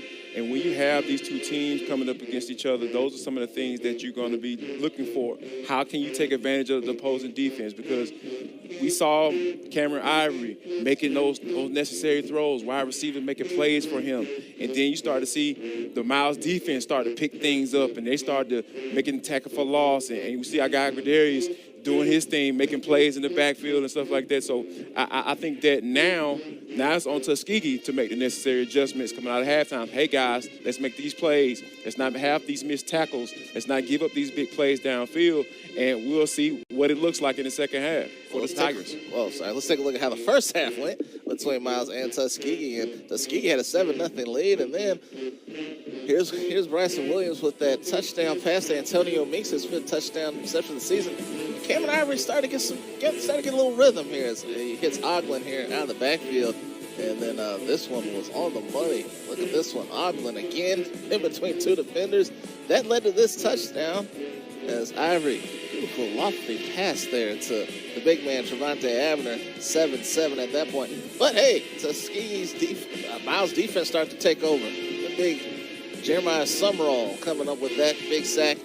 That led to this play here, 68 yards, and Peterson on his way, but as he did 3 weeks ago against Edwin Waters, here comes Michael King into your picture. He knocks him out near the 1-yard line. Jarvis still thinks that's a touchdown, but Miles got the touchdown anyway. Cameron Ivory scores from a yard out, making it 14-7 at that point. And then big Roosevelt Thompson, here he comes as he gets the sack here on Bryson Williams, and then this fumble here by Ivory looked like Miles was driving to a 2-score lead, and then this throw right here. Big money play by a big money player, Williams, look at that. And then Logan Ryans with the 40-yard field goal to end the first half, and that is our score, 14-10. As we take a look, we get set to take a look at the first half stats in this game, and Jarvis, really even match on both sides. Both teams have really 200 yards. Both teams over double-digit first downs. Penalties kind of even as far as yardage, and of course Miles just that one penalty. So it's been a pretty evenly matched game so far. Yeah, like very disciplined play by the Miles Golden Bears. You know, with Sam Shade, you know, having that NFL experience, like, hey, like there, when you get to that level, it has to have a certain level of discipline. And you're seeing that kind of being exuded through his team today. All right, so 14-10 is our score, and you see it's been kind of different with Miles. They've been able to throw the ball, and they had a couple of big plays in that. Of course, that 68-yard pass to Peterson. For Tuskegee, the second half, very important. What do they have to do? What adjustments will they have to make going into the second half? It's all about being disciplined on defense, right? Like if you're playing off coverage and they throw those that little 5-yard start route, that's where it should stay. If you got guys catching that 5-yard start route and then they're making you miss and then they're getting 10 to 15 yards, that's when those plays start to add up, and then that's when you get into those 5 and 6 play drives and you're scoring downfield. So I think right now they're talking discipline in their locker room with Coach James, saying, "Hey, guys, this is we're in the right coverage, we're in the right defense. You guys just got to go out there and execute." All right, it's the most important 30 minutes of the season for the Golden Tigers and the Golden Bears, looking to keep Tuskegee out of the SIAC championship game. Second half is coming up. 14-10 is our score.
Miles men's basketball team receiving their SIAC championship rings from last season. Right now, 14-10 is the score. Miles on top of Tuskegee. Miles trying to keep Tuskegee out of the SIAC championship game. Tuskegee trying to get there for the second straight year. Back inside here, Kamari Darrington along with Jarvis Davis. And Jarvis, look at that ring. That's an expensive ring. It's a nice chunk right there, man. I'll tell you what. Yeah, that's I wouldn't be able to afford that. Anyway, Miles, this second half, they're up by 4, but you can't let down the rolls here. What does Miles have to do in the second half to get back in this football? Continue to do what they're doing. Continue to take advantage of some of the matchups that they have on the outside. I think that, they have done a good job of that. They did a good job of it once Cameron Ivory got settled in. So, yeah, for me, I think Miles just continue to do what they do and force Tuskegee to make the necessary adjustment because I think Miles had a really good first half offensively. Turnaround season for Sam Shade, 6-3 this year. Not a chance to go to the SIAC championship game, but still a lot to build for his program. We always talk about culture, right? When you come into a new situation like you did last year, and it takes a while for that to be established, but when you have this immediate effect like that, that lets you know what you have going into the future as far as what Sam Shade brings to the table as being the head coach of this team. All right, second half about to get underway now as Tuskegee getting set to take on Miles here in the second half. 4 points, and of course, Albany State is waiting in the wings, trying to get to the championship game. As you take a look at Aaron James and what kind of adjustments does he have here in the second half as Miles now getting set to get the football here, I believe. So we start this third quarter.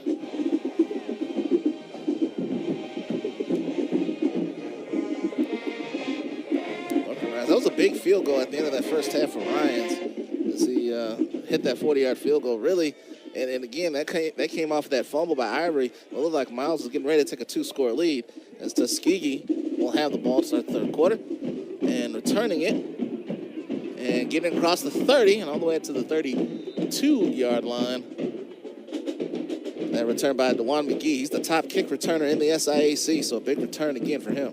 Yeah, good opportunity for him to get on the field and make a good return. Like you said, one of the better returners in the SIAC. It's good to see him get the football in his hands.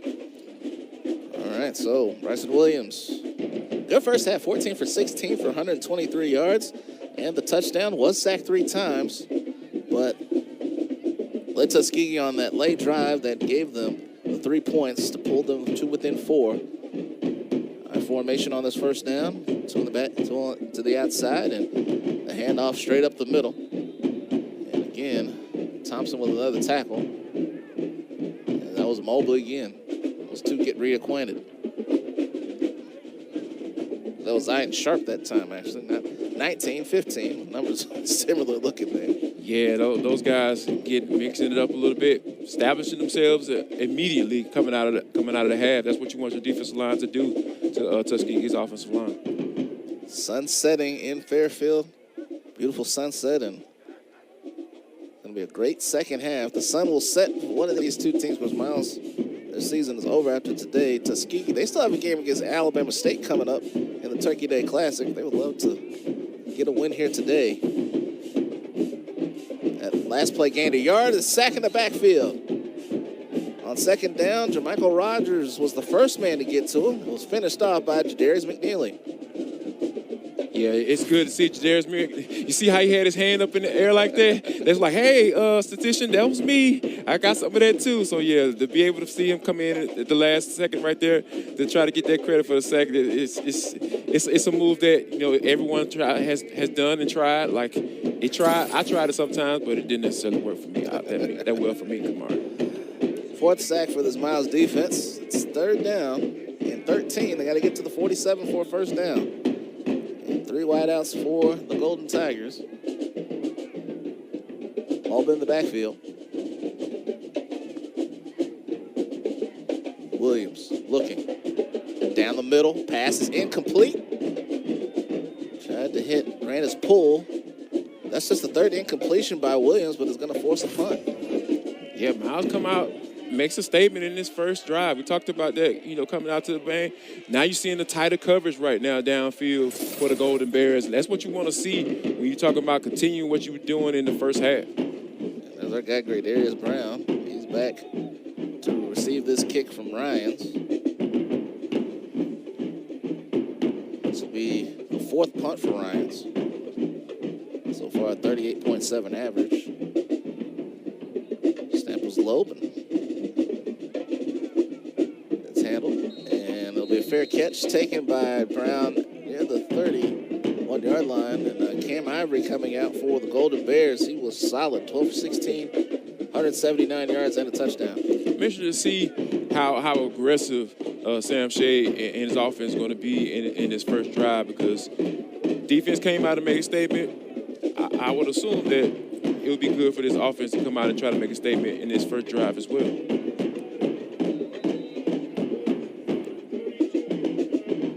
That last punt was 34 yards. First and 10 from the 32-yard line. Off the fake, Ivory down the middle. Another open receiver, but it's dropped by Jordan Pollard. He was the team's leading receiver coming in, but he dropped that one. It was a little bit behind him, but Jordan Pollard has to make that play, because Ivory put it where exactly where it needed to be, in his hands, and he got to catch that football. Sly Williams would say hit him in the worst spot, his hands. Normally they say that for DBs, Kamari, but not necessarily wide receiver. Gotta get a little stick and put on the hands there. 2nd down and 10. Hey, I couldn't make that catch either, so. Out to the 34-yard line. Brandon Hicks, another carry. That's his 4th of the game. 4 carries for 17 yards. Miles just 18 rushing yards in that first half, so that total will have to improve. This is a team that averages almost 150 yards rushing a game. Cam Ivory, 3rd and 8. Got to get to the 34. 3-man rush. Ivory steps up, looking over the middle, and it's intercepted. Oh, it's dropped. Malik Moore, I thought he had it in his hands, and he could not hang on to it. And, boy, Ivory dodged a bullet because he threw it right to that big number 3 right there in the middle of Moore's chest. Wow, that was almost tragic right there. You see Michael Moore move into it. Now that's what we're talking about. That's why he's a Ivory threw it to the worst place, his hands. Oh, boy. Wow. Moore will not hear the end of it for a while, but, again, we talked about him making an impact. He almost gave Tuskegee a takeaway right there, and he's still upset with himself. Yeah, you got to be upset with yourself on that one. But he'll get right back out there, make another play. Here's Roderick Smith with his 2nd punt of the game. First one went 48 yards. This one is fair caught at the 35-yard line. 14-10, Miles College on top. Hey, John, what made you become a Cricket Campus ambassador? Do tell. I live to network. HBCU is all about that. The keyword being network. Oh, like a certain network that has speedy 5G and is a proud sponsor of HBCUs. I see you can take a hint.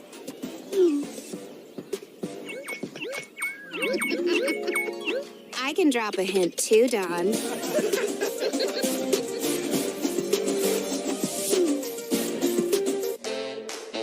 HBCUs are anchored by legacy.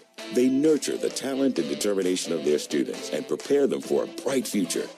The Home Depot's Retool Your School program has and still believes in the excellence of HBCUs. Committed not just in speech, but through the revitalization and upgrades of the campuses these students call home.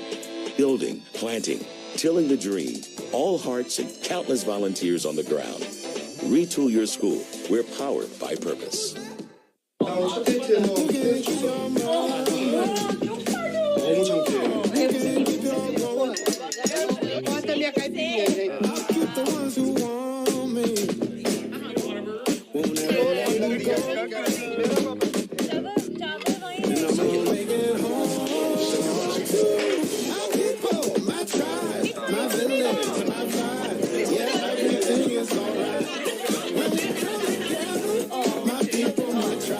When you join the HBCU family, you become part of the tradition of breaking barriers in your community, breaking ground in your career, and bringing it with everything you do. From how you look to how you move in the classroom, on the court, and on the field. That's why Academy Sports and Outdoors is proud to celebrate the HBCU legacy and all those to add to it in their own way. 12:20 remaining in the third quarter, and Tuskegee with the football back. Let's start this drive at their own 35. After a 31-yard punt by Smith. Tuskegee must win to go to the SIAC championship game next week in a rematch with Benedict. Tigers won that game last year 52-24. En route to their 11-0 season. First ever SIAC championship for Benedict last year. The handoff goes to Mulva, tries to cut to the near side, and that one is out to the 26-yard line. Will Hardy made the stop that time. Yeah, you see on the left side of the defensive front, they got some nice penetration, and Mobile tried to cut back, but like you see, it came back. Miles' defense was able to come back down and make the tackle. That correction, that was Chase Sellers, third running back. He picks up a yard on the play. It'll be second down. Miles' defense has been stingy. Miles gives up about 363 yards a game. But they are hanging in here today. Williams looking to throw. Pass is complete, and watch out, he's got room across midfield. There goes Petty, Corey Petty to the 41-yard line. Let's pick up a 22 and a first down for Tuskegee. Good read by Williams. Got the guys coming on that mesh underneath right there. Everybody had their eyes on Antonio Meeks going to the left side of the field. Petty comes right up underneath and makes the catch and gets upfield. That's great execution by the Golden Tigers. Third catch of the game. Puts him at the Miles 41. Tuskegee, 4 minutes into the third quarter, trailing by 4. Williams to the right side, pass is complete. That's Grandis Poole. Poole makes a man miss and steps out of bounds. And they'll mark it at the 37, so a gain of 4 on first down. Poole makes his 4th catch of the game. A good throw out there to the flat right there. Poole gets the opportunity to go up there and make a man miss and gets upfield. That's exactly what you want on your wide receiver. 2nd and 6. Sellers in the backfield with Williams. 4 wideouts for the Golden Tigers. They look to take the lead here. Getting underway here in this third quarter. Williams looking. Gets it over the middle to Sellers. That's going to be a first down. Chase Sellers. 3 Golden Bears there to stop him, but not before he picks up about 8 yards and another first down. So another good play there by Williams. Good job by Williams right there. See how he climbs in the pocket, sees his check down right there, give it off to the running back and let him go make the play. Good read by Bryson Williams. Sellers with the reception. 27-yard line. That one good for 8 yards. Ware and Hudson Davis credited with the stop. Miles Tuskegee moving the ball. This is the 5th play of the drive. Started at their own 35. Williams, another quick throw. That pass is complete again, and Poole almost broke away. It's going to be a short gain. Bring up second down. I saw him step out of bounds there. Got a 2-yard pickup. So again, this is not NASCAR. We're kind of going at a snail's pace here, but Tuskegee getting it done. Pick up a yard on that last play. You're very methodical on this drive. You would think that they would have a sense of urgency, but you're only down by 1 score, so hey, if you're going to continue to give us that underneath stuff, that's what Tuskegee's been able to take advantage of on this drive. So you see those DBs starting to walk up now, so you might see some pressure here. Cameron Williams had the covers. This is a handoff to Sellers. Sellers able to break a tackle. Lost the ball at the end. Was he down? They're going to say that, well, let's see. I thought he was down. Like he even make a decision. I don't see a signal yet. Officials are talking about it. Let's take one more look. Oh, that ball, that was close. That ball might have been out. Let's take another look right here.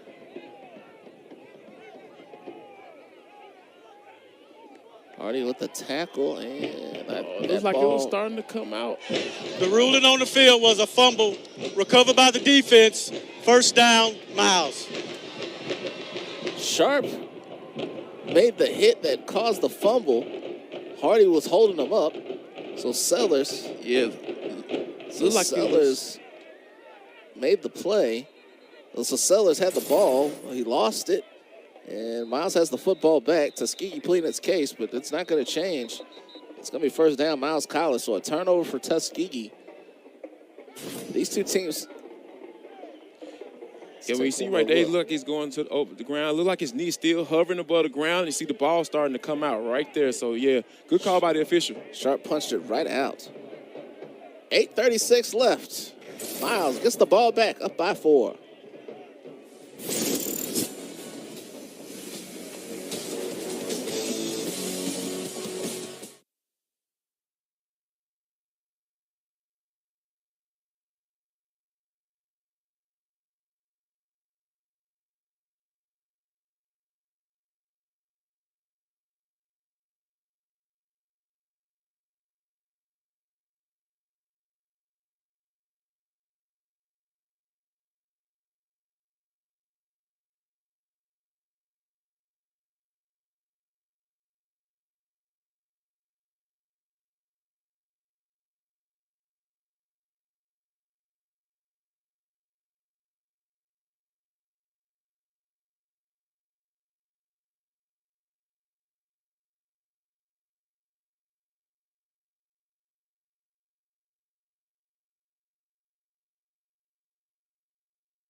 Miles gets a big turnover.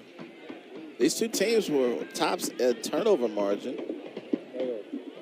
Tuskegee was plus 10, Miles was plus 9. Right now, Tuskegee still plus 1, but they lose a fumble here, and Ivory and the Miles offense back on the field. 3 wideouts.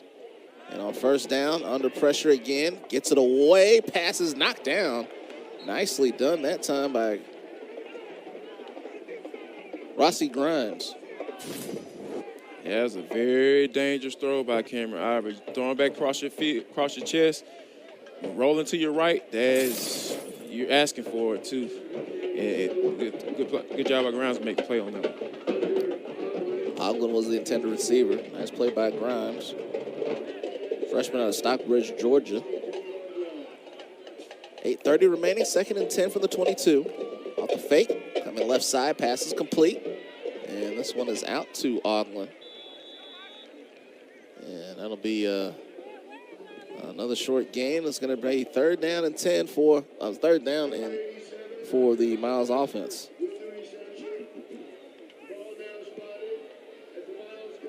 Golden Bears would love to keep this momentum going. 4 yards on the play to Ogden.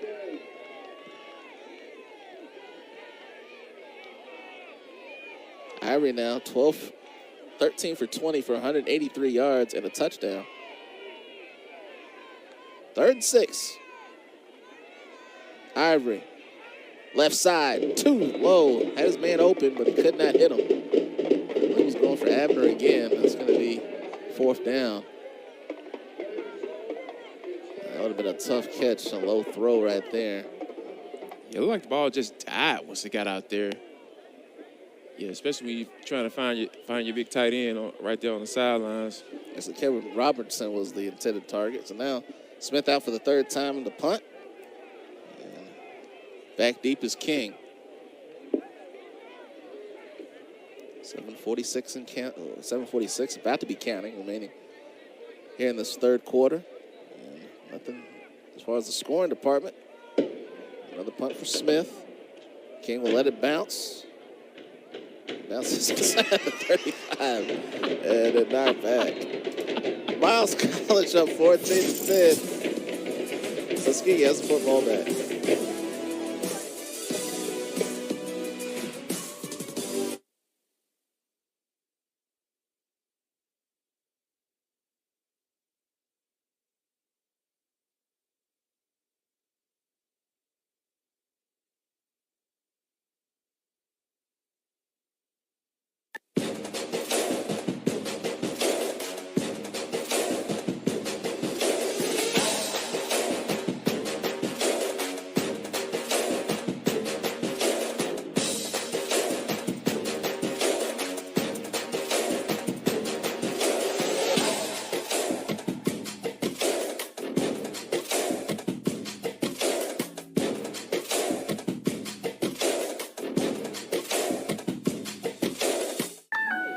Did you know HBCUs are a great place to network? Yes. Did you know Cricket has a great network with speedy 5G and is a proud supporter of HBCUs? Yes. Mia, everybody already knows that.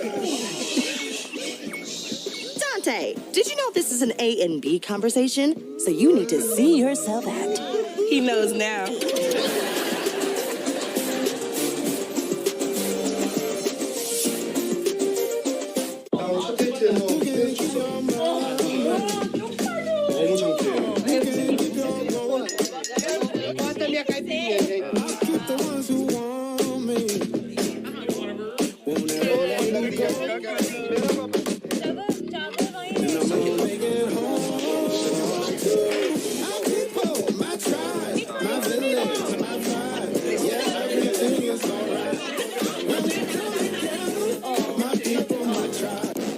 Join the HBCU family.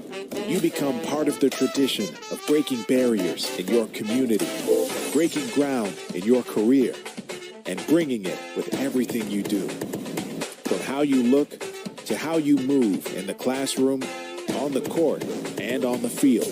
That's why Academy Sports and Outdoors is proud to celebrate the HBCU legacy and all those to add to it in their own way. Sam Shade, former Crimson Tide player. I'm sure he's trying to make sure he gets back home to watch this game of another big game in the state of Alabama coming up later on this evening. But in any event, there you go. First and 10. Handoff goes to Mulva, and Mulva gets across the 35 to the 37. He won't be wearing purple tonight, I'll tell you that much. No, definitely, yeah. No, he don't want anyone to make any type of assumptions, as where his allegiance goes to. He's only purple when he coaches the Miles College Golden Bears. He's all red when Alabama takes the field. That play was good for 7 yards. It'll be second down and 3 for Tuskegee. Trails right now, 14-10. Look at Shade. Won the national championship with Junior Stallings there at Alabama. 1992. Williams trying to get his team to the SIAC championship game, but he is being swarmed by this Miles College defense. Put some hits on poor Bryson today. Yeah, this defense looks a little different here in the second half. Those guys are playing around in the backfield. Everybody jumping on the pile, trying to get involved. Like, hey, man, you're not going anywhere. Like, this is what you want to see from the defense. They want to hold on to this lead. They don't care if it's only one score. 2 yards for Williams. He had to run it. It's going to be third down in the yard. And turning over to the sideline.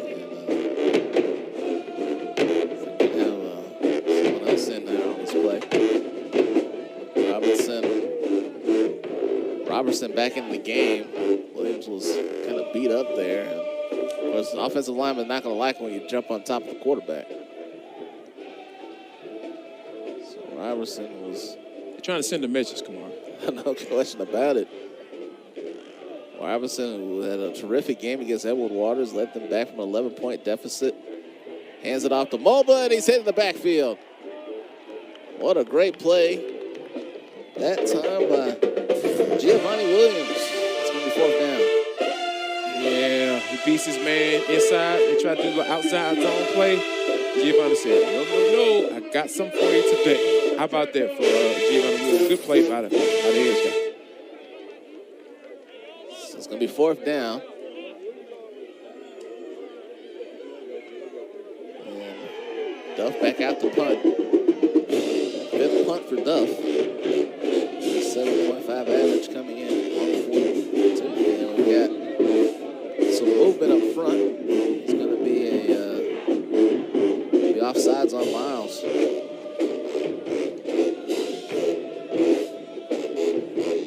Offside, defense, number 59, 5-yard penalty, fourth down. That's just the second penalty called against Miles in this game. Robert Williams was the guilty party. It's not an automatic first down, though. Still going to be fourth down. Give Tuskegee a little bit more room to punt the football, but you got to be able to stay on sides on that one. Also got to watch out for fakes in this area. But this one is going to be, it's going to bounce inside the 30, go out of bounds. Brown was back to receive it, but that won't go out of bounds at the 25-yard line. And another look at Cam Ivory, who's had a good game, had some tough moments, but a couple of touchdowns today for Cam in his first start of the season. Came in for Edwin Klein-Peter, who started most of the year. Of course, last week against Albany State, got concussed on the first series of the game, and Ivory came in and went 14 for 32 for 165 yards and 2 interceptions in that 48-7 loss to Albany State. But today, 13 for 21 for 183 and 1 touchdown. Also has a touchdown run.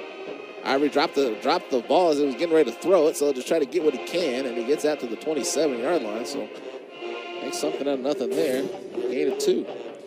Yeah, it seems like this game has kind of been in the lull, and almost like Cameron Ivory had a kind of a low thought moment in his head right there. No reason for him to just drop the football simply.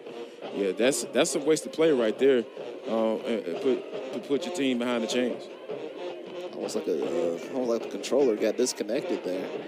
Second down, 2nd and 8. So Ivory able to make a play, get them a couple of yards, but I'd like to have that play back. 4:30 to go. Tuskegee showing blitz from the outside. Ivory looking, going deep. First time we've seen a deep shot today, and it is caught. What a catch! To the 25-yard line and breaking away is Peterson. Down the sideline. Touchdown, Miles. Jalen Peterson would not be denied. How about that? Jalen Peterson said, I'm not getting caught this time. I promise you, I'm going to get into this end zone. Oh, my goodness. Excellent play by Jalen Peterson. What did we talk about, Kamari, at halftime? Tuskegee has to be able to make tackles. Not only do you give up the big play, but you can't make the tackle. Jalen Peterson breaks out of it and takes it to the house. That's what I'm talking about right there. The tenacity that he shows to be able to keep going and get into this end zone this time. I'm sure Jalen Peterson was at halftime like, you know what? If I get another opportunity, I'm getting into this end zone. 73 yards. Second touchdown pass for Ivory. And for Peterson, his second touchdown of the season. He's got 2 huge catches today for 141 yards. And the extra point is up and good for Miles Torrey. And the Tuskegee Golden Tigers' dream of the SIAC championship game is in jeopardy as Miles takes a 21-10 lead. Just talked about how both teams were, oh man, just look at Peterson going up and making the play. That is an excellent throw by Cam Ivory right there. Then Peterson just does the rest. He said, Grimes, get off of me. You can't do anything with me. I'm going to take it to the house. Nobody's catching me. I'm getting into this end zone. So yeah, good play, big play by Jalen Peterson. Now he's rocking the the big chain, Kamari. Now you got to take the chain, and then, of course, if you don't take a picture, it did not happen. So you got to get the picture in as well. So, yes, you got to love that. Miles is actually the first team to make this big play in the second half. Looks like it's going to slowly swinging in their favor. That's a big chain, too. That's a big chain to put around the neck. 190-pound junior from Birmingham. But he's enjoying that moment now as here comes the kickoff. And it's taken at the 2-yard line. Towards the outside, and that one play is stopped. That was Poole that returned it. The stop was Roger Thomas. Miles leading 21-10, 4:09 left here in this third quarter. Ball at the 18-yard line. So now Christopher Robertson is going to come in. And, we might have seen the end of Bryson Williams tonight. We'll find out. We've seen the revolving door at quarterback. But now Robertson, who led Tuskegee back to 11-point deficit against Edward Waters. Back out there now, 4 wide receivers. Poole goes in motion. Out the fake, Robertson down the middle. Pass is almost intercepted. Jeffrey Scott had a shot at it. It's incomplete at second down. Mr. Robertson comes in. Seems like he wasn't warmed up because that ball was extremely high. Especially when you're throwing over the middle of the field, you're asking for the ball to be picked off. Eddie almost hit Jeffrey Scott. Alabama State transfers. 21-10. Miles up by 11. The defense is playing. That might be insurmountable. Robertson. It's Petty. And Petty wrestled down by Scott at the 25, and that's going to draw some extra words after the play. A lot of guys pointing at the scoreboard and everything. This game is starting to really turn. Tuskegee doesn't like being down right now. They're going to not pay attention to that stuff and continue to play football. One catch for Petty. First completion for Robertson. He's 1 for 3 now for 8 yards. 3rd and 2. Got to get to the 27. That's going to be a false start. The running back started the move as Johnny Morris, and the referee detected it. False start. Offense. Number 27. 5-yard penalty. Remains 3rd down. James crazy. He had his play ready for 3rd down.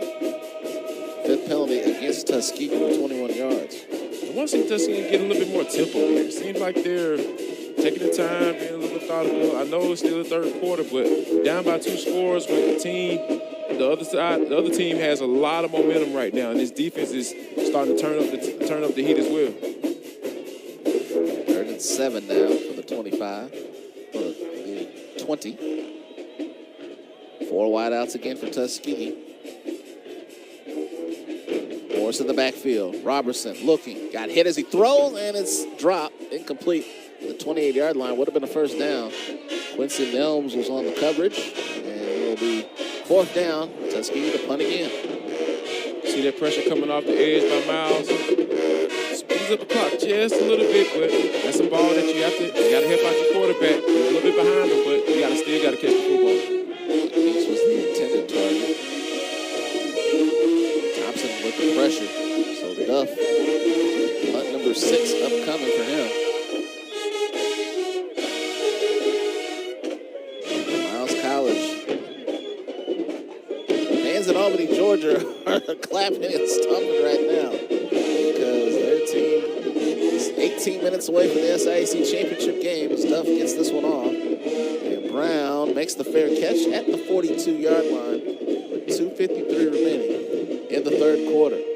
And Cam Ivory back out once again for the Golden Bears. And what a game he has had. 2 big touchdown throws. That last one, 73 yards to Jalen Peterson, who has 141 yards on his 2 catches. Yeah, that's the thing that you love to see.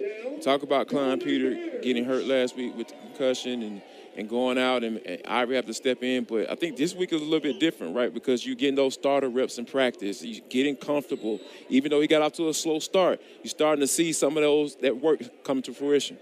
Ivory on first down, over the middle, pass is caught. There's Abner at the 35, and he's still going. Another missed tackle, all the way down to the 19-yard line. Miles has not been able to tackle. That one good for 38 yards. Yeah, Trevante Abner, that's that weapon, right? Get it in high. Let him go up and go get it. Then next thing you know, hey, you trying to tackle me, little man? No, I'm going to keep going and going and going. You just see the tenacity that this wide receiver group for the Golden Bears has right now. It's just really cool to watch right now. Listed at 6'3", 220. I think he's a little bit bigger than that. Here's Ivory, straight up the middle. Almost broke the tackle for Moore, down to the 10-yard line. He wants a face mask, not getting it. But it's going to be second down and about 9. Second down and about 1. Ivory with a 9-yard gain on first down. One thing but the Golden Tigers have been known for, they've been known to talk a little trash. So Miles is going to have to ignore some of that stuff and continue to do what they do right now. Spoken like a true former SIAC player. Up the middle. This is Hicks. Touchdown, Miles. Miles extends the lead. Hicks from 10 yards out. And the Golden Bears are rolling now here in the second half. Excellent run by Brandon Hicks right there. Like you see right there, he gets the football, boom, he gets up in the hole, sees it, and then it's nothing but daylight going right into the end zone. We talked about those nails in the coffin earlier. I think there might be another nail right there because you see Miles, they have the momentum right now. Their offensive line is starting to lean on guys. You're starting to see those holes getting a little bit bigger than they were in the first half. Yeah, this is going in Sam Shea's way. The Golden Bears got the momentum now, and they are rolling. 28-10, Miles Torrey with the extra point. Brandon Hicks, 4th touchdown of the season for the redshirt sophomore from Quitman, Mississippi. Miles, 28-10 on Tuskegee. 1:40 left here in the third quarter. And what that means right now is Albany State is in position to get to the SIAC championship game as Tuskegee had to get a win today to get in. There were 3 different scenarios coming into today. Of course, the winner of the Fort Valley State-Albany State win was going to be watching this to see if Tuskegee would lose to Miles. And right now, Miles has all the momentum going their way. Yeah, it's a beautiful thing to watch, because, like you said, like coming into this game, Tuskegee seemed like they were the team to be able to watch because they had a lot on the line, and you could think they were going to come in with a different mindset. But Miles has come in and said, you know what, we're going to win this game. We're changing some things around. We know what we were last year, but we're not that same team anymore, and you start to see Miles take advantage of that. Set up that touchdown. Ivory to Abner, 38 yards. Rhymes missed the tackle. And then Christian Ramsey missed the tackle. Moore finally brought him down. And then Brandon Hicks, 10 yards out, a couple plays later, getting into the end zone for the 4th time this year. Miles only had 302 yards last week. This week, 35 yards. They have a lead of 18. Christopher Robertson now, and the Tuskegee offense has got to get into gear. As they trail by 18. Bulb in the backfield with Robertson. Lodge in motion. First down over the middle. Pass is caught, but there's another short gain. Miles has not been Tuskegee has not been able to go down the field. Petty with another catch. But it's a short gain. It'll be second down. A lot of sticky coverage here in the second half for the Golden Bears. That's what you're starting to see. They're starting to get a little bit more aggressive. They're starting to creep up to the line of scrimmage. Start seeing guys start coming up to challenging those wide receivers. Like those catches that they were making in the first half, they're making them, but the Golden Bears are putting them down exactly where they lay when they're playing that zone coverage. That one good for 4. So it's going to be second down. Second completion for Robertson. Robertson again, this time going deep. And his man can't make the catch. Meeks was the target. And it's going to be 3rd and 6 for the Golden Tigers. Yeah, Meeks almost tries to see if he can pull it in. He's been winning in coverage for the day. Just ran out of territory right there. Chris Robinson put a little bit too much on it. Johnny Blackman was on the coverage. Redshirt sophomore from Linden, Alabama. So it's 3rd and 6. Tuskegee's got to get to the 35. Robertson now 2 for 6 in relief of Williams. Robertson nailed as he throws, has a man wide open. It's caught out of bounds. That's Grandis Poole, and Poole has some extra words after the play. It's going to be first down, Tuskegee. Wow, that is an excellent throw by Robertson. Look right here. You see that pressure coming. He knows he's going to take the hit. Still puts enough on it to get it right there in the breadbasket for Grandis Poole.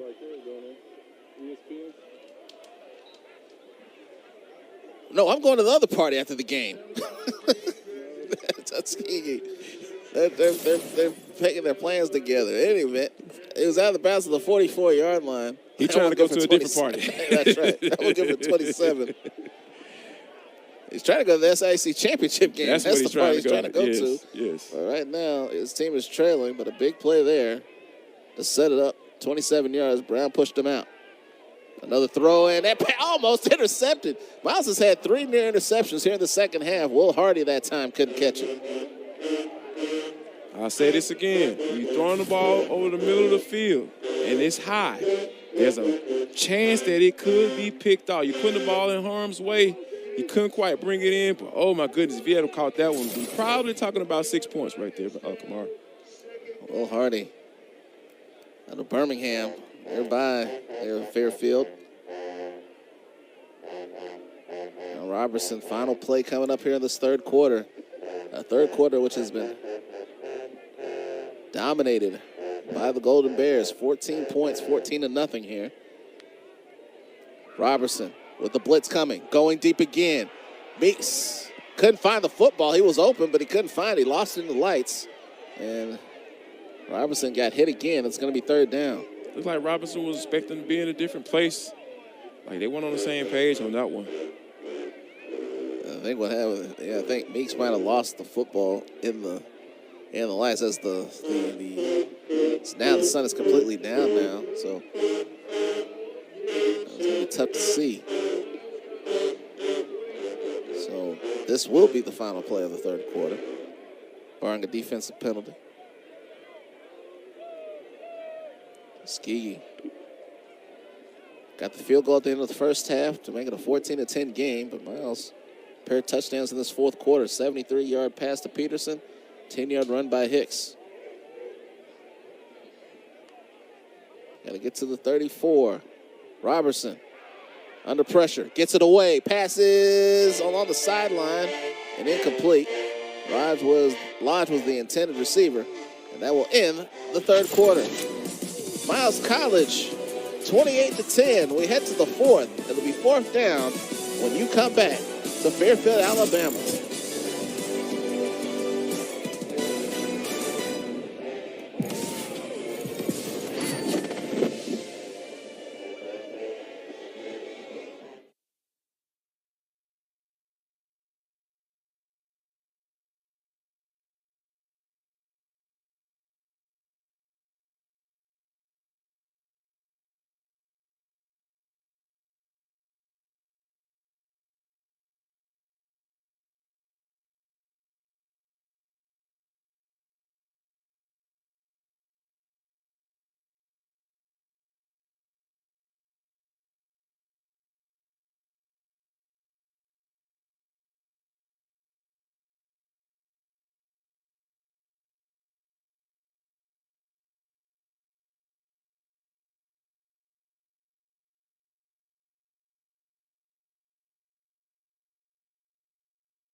Start of the fourth quarter, the Crimson Piper marching band from Tuskegee.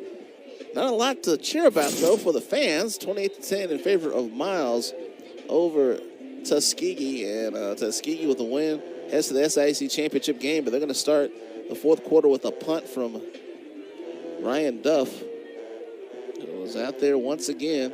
This will be his 7th punt of the game. Right, Darius Brown back deep. Here's the punt. Brown with the fair catch at the 13-yard line. We do have that final score from that Savannah State-Lane game. Lane actually led 21-0 going into the fourth quarter.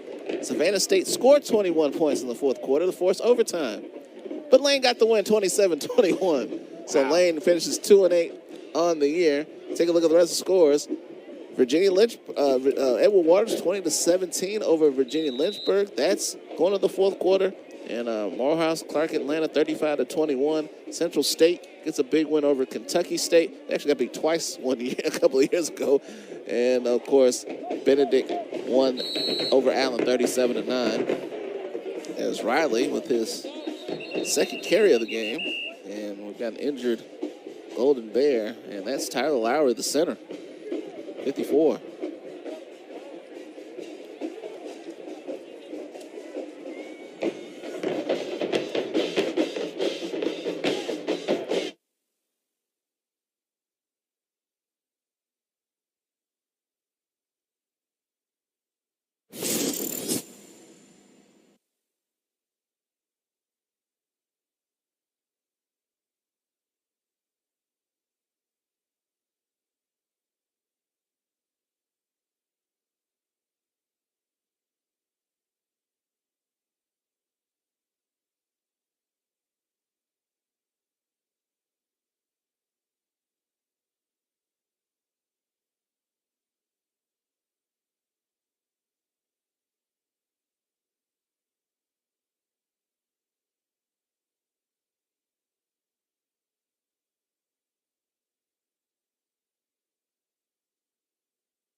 Fred Samuel taking over for Tyler Lowry, who's the injured player, the center for Miles College. So it's second down, and Ivory's throw is complete. And pass to the outside. This is Jordan Pollard. Pollard with his first catch of the game. And he's out to the 25-yard line. That'll be good for 11 and a first down for Miles College. Cameron Ivory continue to get the football out of his hands really quickly. Get out to his playmaker, and Jordan Ivory makes a nice catch and makes a couple guys miss and gets the first down. That's what I'm talking about. Tuskegee still missing tackles, and guys are turning 4 to 5 yard catches into first down yardage.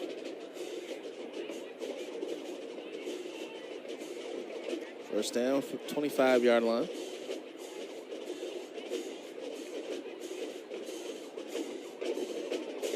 And off left side. And Riley bounces his way to the 36-yard line.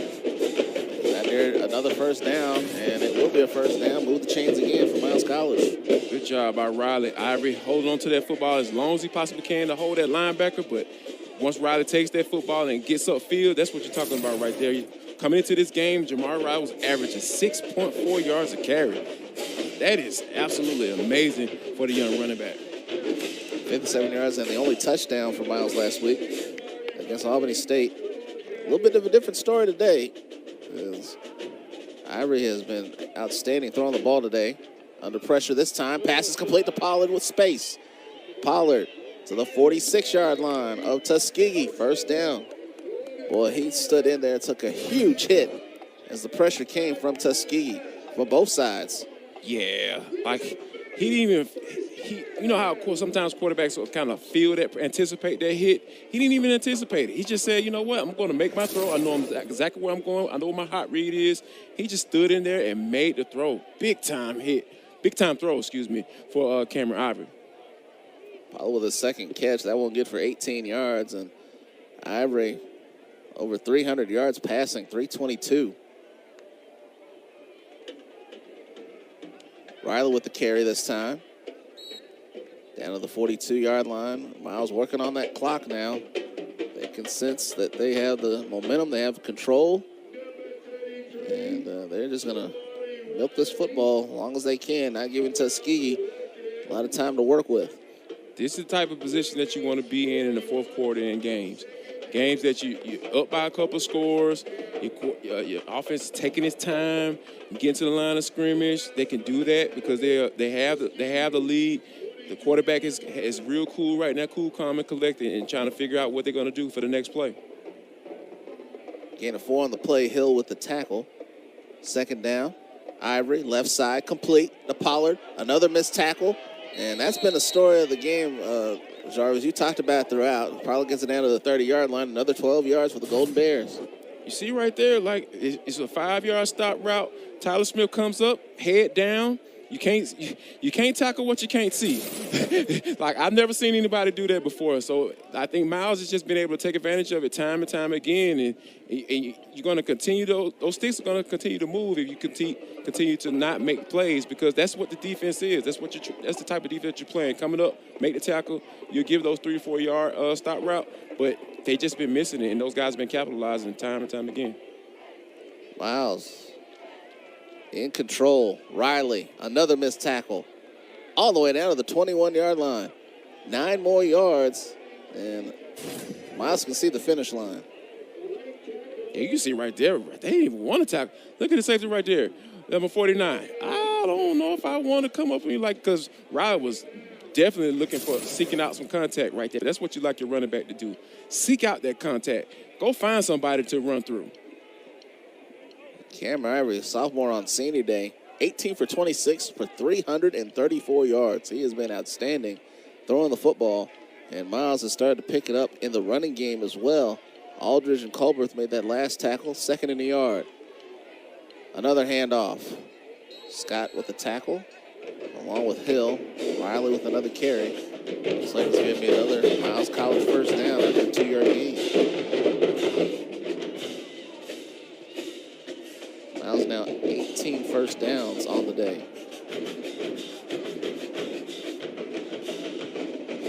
Ninth play of the drive coming up. This drive started at the Miles 14.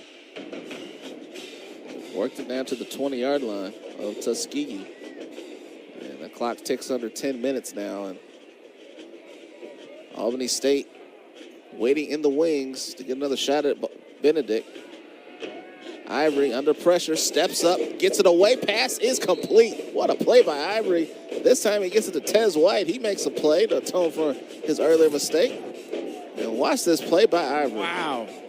It looked like the center almost snapped it to the running back. Ivory had to reach across his body to get the football. Still gets up, makes the man miss, avoids the sack, and steps up in the pocket and makes a throw. That is just some really good quarterbacking that we're seeing right now from Cameron Ivory. What a throw as he got it to White, who makes his first catch of the game. And he is the 8th different player to catch a pass today from Ivory. The last pass good for 9 yards, a second in the yard. Riley, first and goal. Golden Bears, they're just chewing up this clock. This drive started with 14:55 left in the fourth quarter, and they've chewed over 6 minutes off this clock. This is how offensive coordinators like to say, yeah, we're balanced because, you know, Cam Ivory had thrown for over 300 yards. And you talk about the rushing yardage and how they didn't have that many coming out of the half. Now you're going to look at the end of this game. We're going to look like, oh, yeah, they had 100-some-odd yards, 300 yards passing. Oh, they were so balanced. That's why you got to watch the football games. But you can see, hey, this is how you get balanced at the end of the games right here. Wow, so that's 410 yards of offense. They add to it. Riley takes it down to the 4. Hill and Aldridge combined on another tackle. And we've got some extracurricular activity after the play again.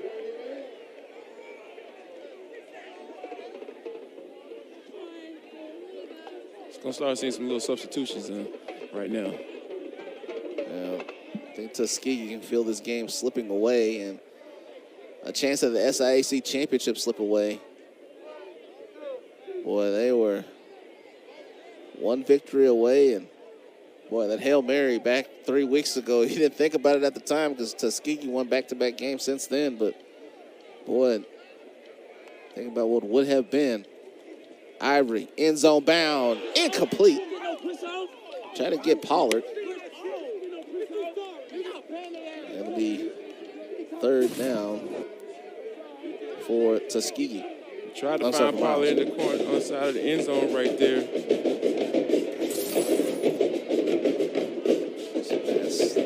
Put off the mark there, but get it to Pollard, so it's going to be third down. At the 5-yard line, Miles trying to put the exclamation point on a rivalry win after a double overtime win by Tuskegee last year. Riley, left side, into the end zone. Touchdown, Miles. Jamari Riley into the end zone for the 3rd time this year. And Miles, they have just knocked Tuskegee out of the SIAC championship game. That's what you want. That's how you finish off a drive right there. You say, you know what? My offensive line is going to move you against your will, and our running back is going to take it, get the football, find a crease, and just get up in there and get into the end zone. And then you celebrate. That's how you're supposed to do it. 5 yards for Riley. He's got 9 carries for 39 yards. Extra point is up and good by Miles Torrey, and the Miles College Golden Bears look like they are going to get to 7-3 as Jamari Riley scores from 5 yards out. 35-10, Miles on top of Tuskegee.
Miles on top, 35-10 over Tuskegee, and Jarvis looks like Miles has knocked Tuskegee, the rival, out of the SIAC championship game. Jamar Riley with that last 5-yard touchdown run, and what a performance today by Miles, coming back not just in a game where they didn't really have much to play for other than pride, but to come back after losing by 41 last week to Albany State the way they lost, to come back tonight and have the performance they had today. Sam Shea, what a brilliant job he did getting his team prepared for this game. Yeah, he came in with a nice game plan, and it looked a little shaky in the beginning because Tuskegee had that long drive, ended up capitalizing with a touchdown, but they made the necessary adjustments, and ever since then, that drive, we've seen Miles' defense get progressively better, and now you see everybody out there smiling, having a good time, and they're trying to close this game out and get a win and end the season 7-3. It'll be the 4th win in 5 years for Miles in this rivalry, and they're 6th in the last 10 meetings. As Miles has kind of taken control of this series with Tuskegee. Tuskegee, of course, still has a big edge in the series, 67th meeting, but Miles really started with Reginald Ruffin. Sam Shade is taking over. And 1-9 last year, but a bounce-back year. It looks like it's going to be a 6-win improvement as the handoff going left side. That is Mulba again. Mulba with a nice gain on first down. And well, for Tuskegee, I know there's a great fan base there at Tuskegee, Alabama. They love the Golden Tigers, and they expect it to be in the championship game next week. And looks like that's not going to happen, but a good year for Aaron James in his first season, and they're a couple of plays away from having an 8 or 9 win season. Yeah, that's what you want to see. But offensively right now, I think that these guys need to get a little bit more tempo, get a little more sense of urgency. You're down by 4 scores. Granted, but you can't be taking your time going to the line of scrimmage and letting the clock bleed out and stuff like that. So it seems like Tuskegee has essentially kind of given up in this one. Oh, Jermichael Rogers is making plays like he just made. It's hard to move the football. As Mulba had 5 yards on that last carry. That was a loss of 6 on the play. It's a sack of Robertson. And the quarterback, Robertson, is going to go to the sideline.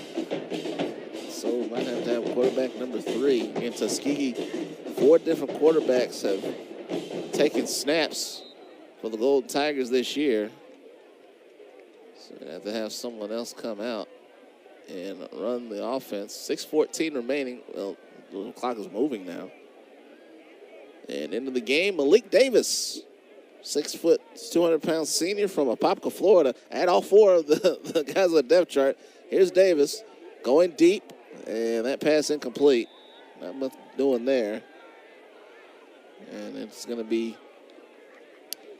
that was 3rd down. It's going to be a punt coming up here for Tuskegee. The 8th punt for Ryan Duff. Yeah, that's unfortunate. You have to come in a situation like that and try to make a play for your team.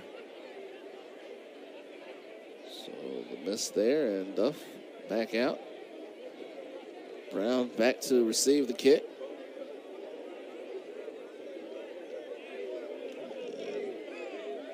Punter got a lot of work in today. Oh, yeah.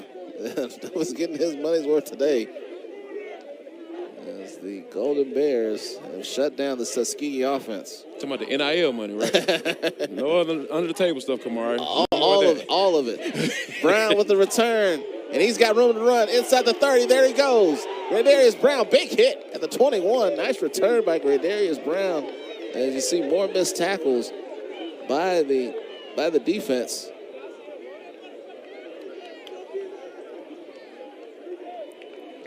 And Duff got rocked as he tried to make the play. Yeah. 5:42 left in the 4th quarter.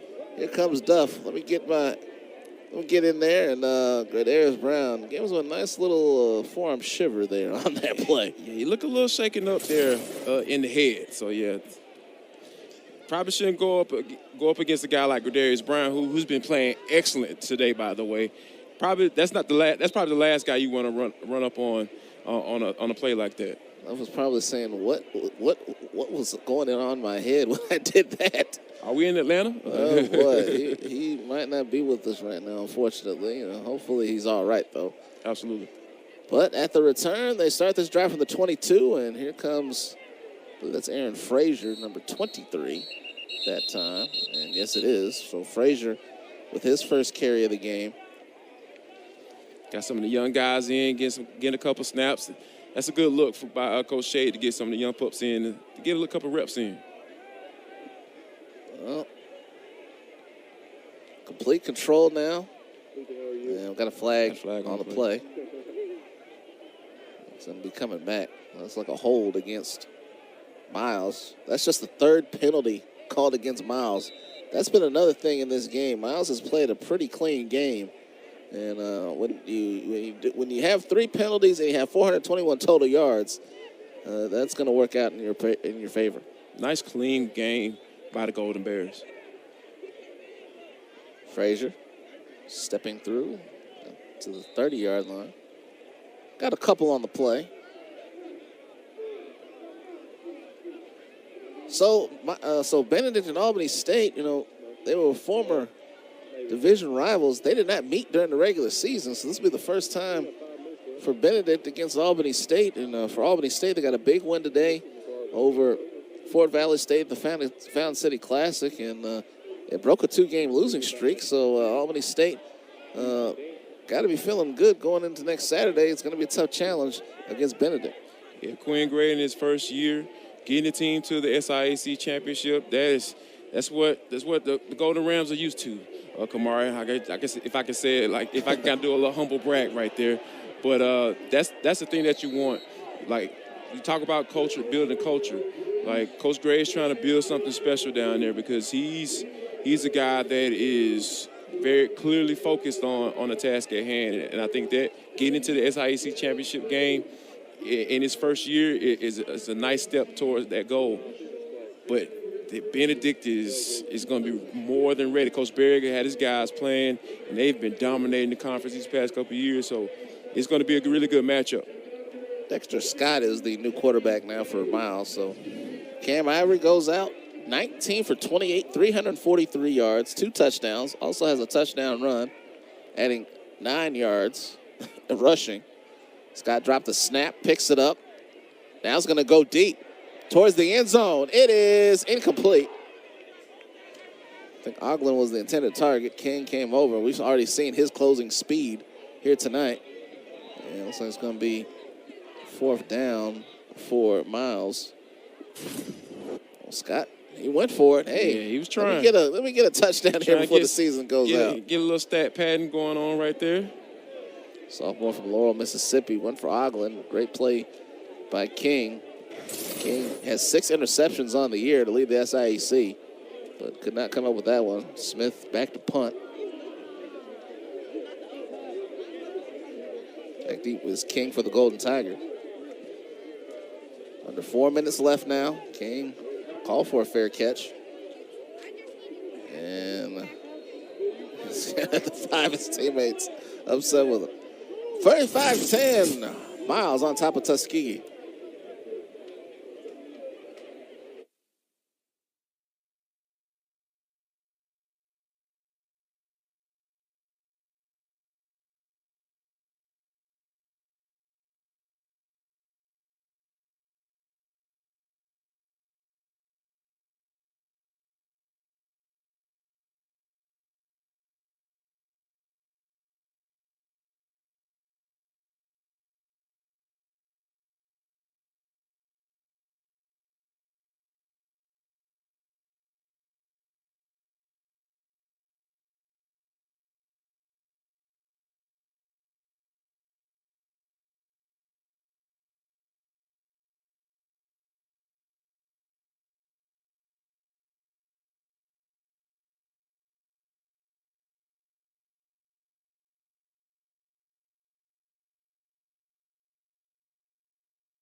35-10, Miles on top of Tuskegee.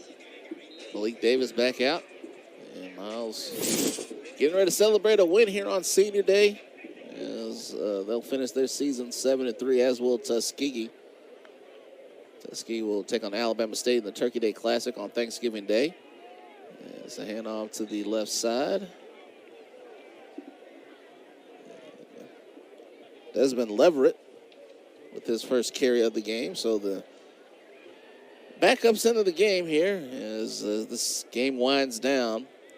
So it's going to be Albany State. The Golden Rams got it done today, 13-7 over Fort Valley State, and they will meet Benedict. Two former division rivals now competing next Saturday. That game will be in Atlanta at Lakewood Stadium. Hosted the first couple of SIAC championship games. Another neutral site for that one. Leverett lost a couple of yards on first down. Gets it across the 10 here. And quick look at that matchup between Benedict and Albany State. Because obviously Albany State getting the win today. And Quinn Gray, his first season there. But Benedict has been tough all season long. There's going to be a lot of implications for Benedict. Not just a championship, but as far as the Division II playoffs are concerned. Yeah, because, like, Benedict is a team that, you know, they've been dominating the conference these past couple of years. Coach Barry's been doing a good job of coaching those guys up down there. But once you talk to that next level is getting into the playoffs and making some noise once you get there. Because it's one thing to dominate the conference, but you start taking to and moving to that next level when you start going up against competition that you're not used to seeing. And that's when the game planning and the preparation, it takes up a whole nother notch when you're going into games like matchups like that. So, yeah, definitely a big matchup against Albany State. But once you get into the playoffs, it's different. And like having some experience playing in the Division II playoffs, it's a lot of tough teams out there playing on this level. So yeah, this is going to be something that could be cool to watch going forward. And not just that for Division II playoffs, but there's also a new bowl game featuring the SIAC and the CIAA coming up in December. So a lot of things were on the line today all over the SIAC, and then of course in the CIAA there was a big game between Virginia State and Virginia Union. And the winner of that game was going to go to the CIAA championship, but then the loser, they can have a chance to go to that bowl game. So I think adding that bowl game. Personal foul, face mask, defense, number 44, 15-yard penalty added to the end of the run, automatic first down. Penalty against Miles. The celebration going to be on for the Golden Bears and Sam Shade.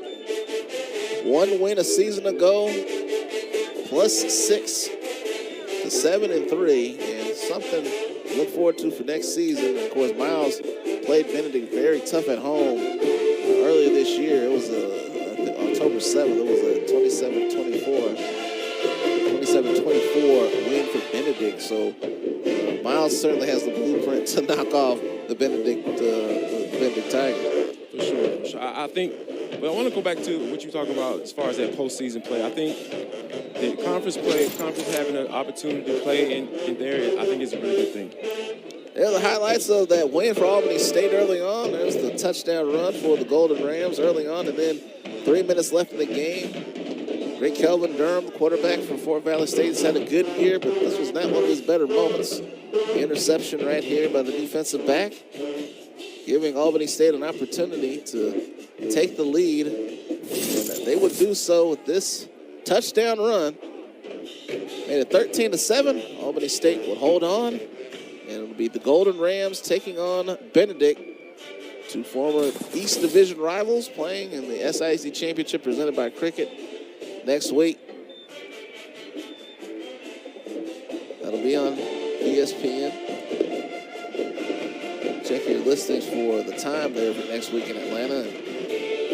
Championship games are always fun to watch, and I know it's going to be a good one again for next week in Albany State and Benedict, two very good teams that are going to get together in Atlanta. Yeah, Coach Gray has a task on his hands. He's going to have to probably come up with the best game plan of his life because, like I said, Benedict has been playing some really good football, and these are the type of challenges in your first year as a head coach that you have to be up for, because your players are going to remember how they played in those games. Even if they don't get the win, they're going to understand, like, okay, this is the first year with this coach, so let's see what he got. I think that, I feel like he's going to be up for the challenge. What a nice catch there by Antonio Meek. I believe, is that Meeks or is that, that's 85. I'm sorry. I want to give him some credit right there. Rashad Sager with his first catch of the game. Nice throw, nice catch by Sager. That was a really good catch.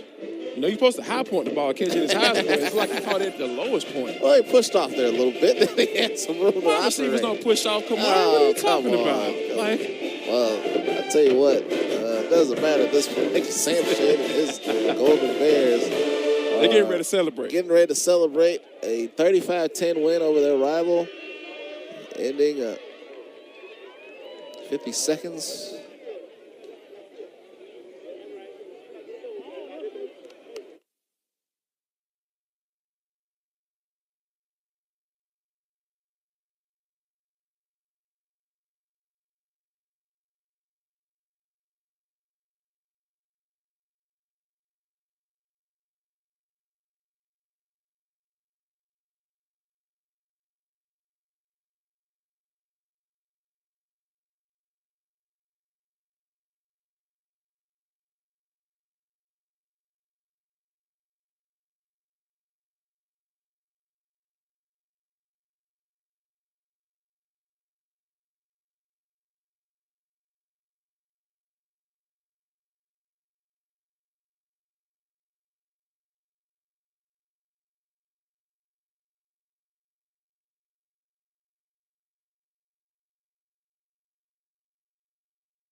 It's a sign we do not want to see at any point in the game. And Justin Jackson, quarterback, was the injured player.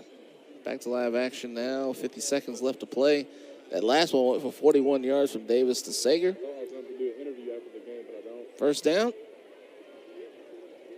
Davis got hit. End zone bound. It's going to be out of bounds. Stith was the target. But a lot of pressure against Malik Davis. It's going to be 2nd and 10. They're trying to take a little shot at the end zone, trying to get into the end zone at the end of the game. Overshot his wide receiver a little bit. Tuskegee did not play its best this year, coming off an 8-win season. Played its best today. 8 wins last season. Had a 12-game regular season conference win streak, snap at Edward Waters, but a solid year for Tuskegee. But of course, they're going to be wondering about that Hail Mary and about their play here tonight. What could have been for them as they try to get to the championship game for the 2nd straight year. Davis down the middle, pass incomplete. And just trying to get one more in the end zone before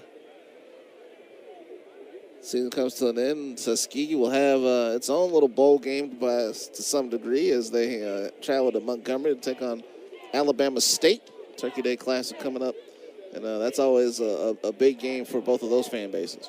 Yeah, I'm sure Coach James is very familiar, being a former player himself, quarterback for the Tuskegee Tigers.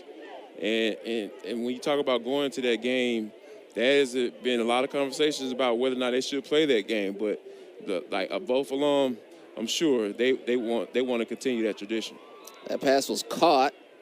The ball was out of bounds, though. And it's going to be 3rd down. Sam Shade didn't have a smile on his face in their last season. They went 1-9. He's got a different look today, taking selfies on the sideline. Man, if you don't take a picture, it didn't happen, Kamari. I'm telling you, that is the rule. Well, we do have video. We do have video of what happened, but of course, video could get lost. But in any event, that brother that took that picture, he said, "Hey, I got a chance to talk to Coach Shade today, and I'm taking me a picture." Yes, Sam Shade. He got a headset on, so you That's assume right. he works with the team. So you ain't never had an okay, all right. Well, you know, some guys like to keep to themselves. First, third down, Davis trying to make something happen. He's going to run for it. He's inside the 10, and he's tackled inside the 10 at the 9-yard line. That one good for 6 yards, and that will do it for Tuskegee. They're going to turn it over on downs, and one kneel down, and Sam Shade, 7-3, a 6-win improvement from last year, and for Tuskegee, it's gonna be a very disappointing ride back to the historic campus of Tuskegee University. There's going to be some very interesting. That's a good look for Coach Shade. Be able to, like you said, go 1-9 last year, and then this year you end the season in 7-3. You knock out your rival. You know, from an opportunity to get into the SIAC championship on the last game of the season, he's got to be feeling good about himself right now.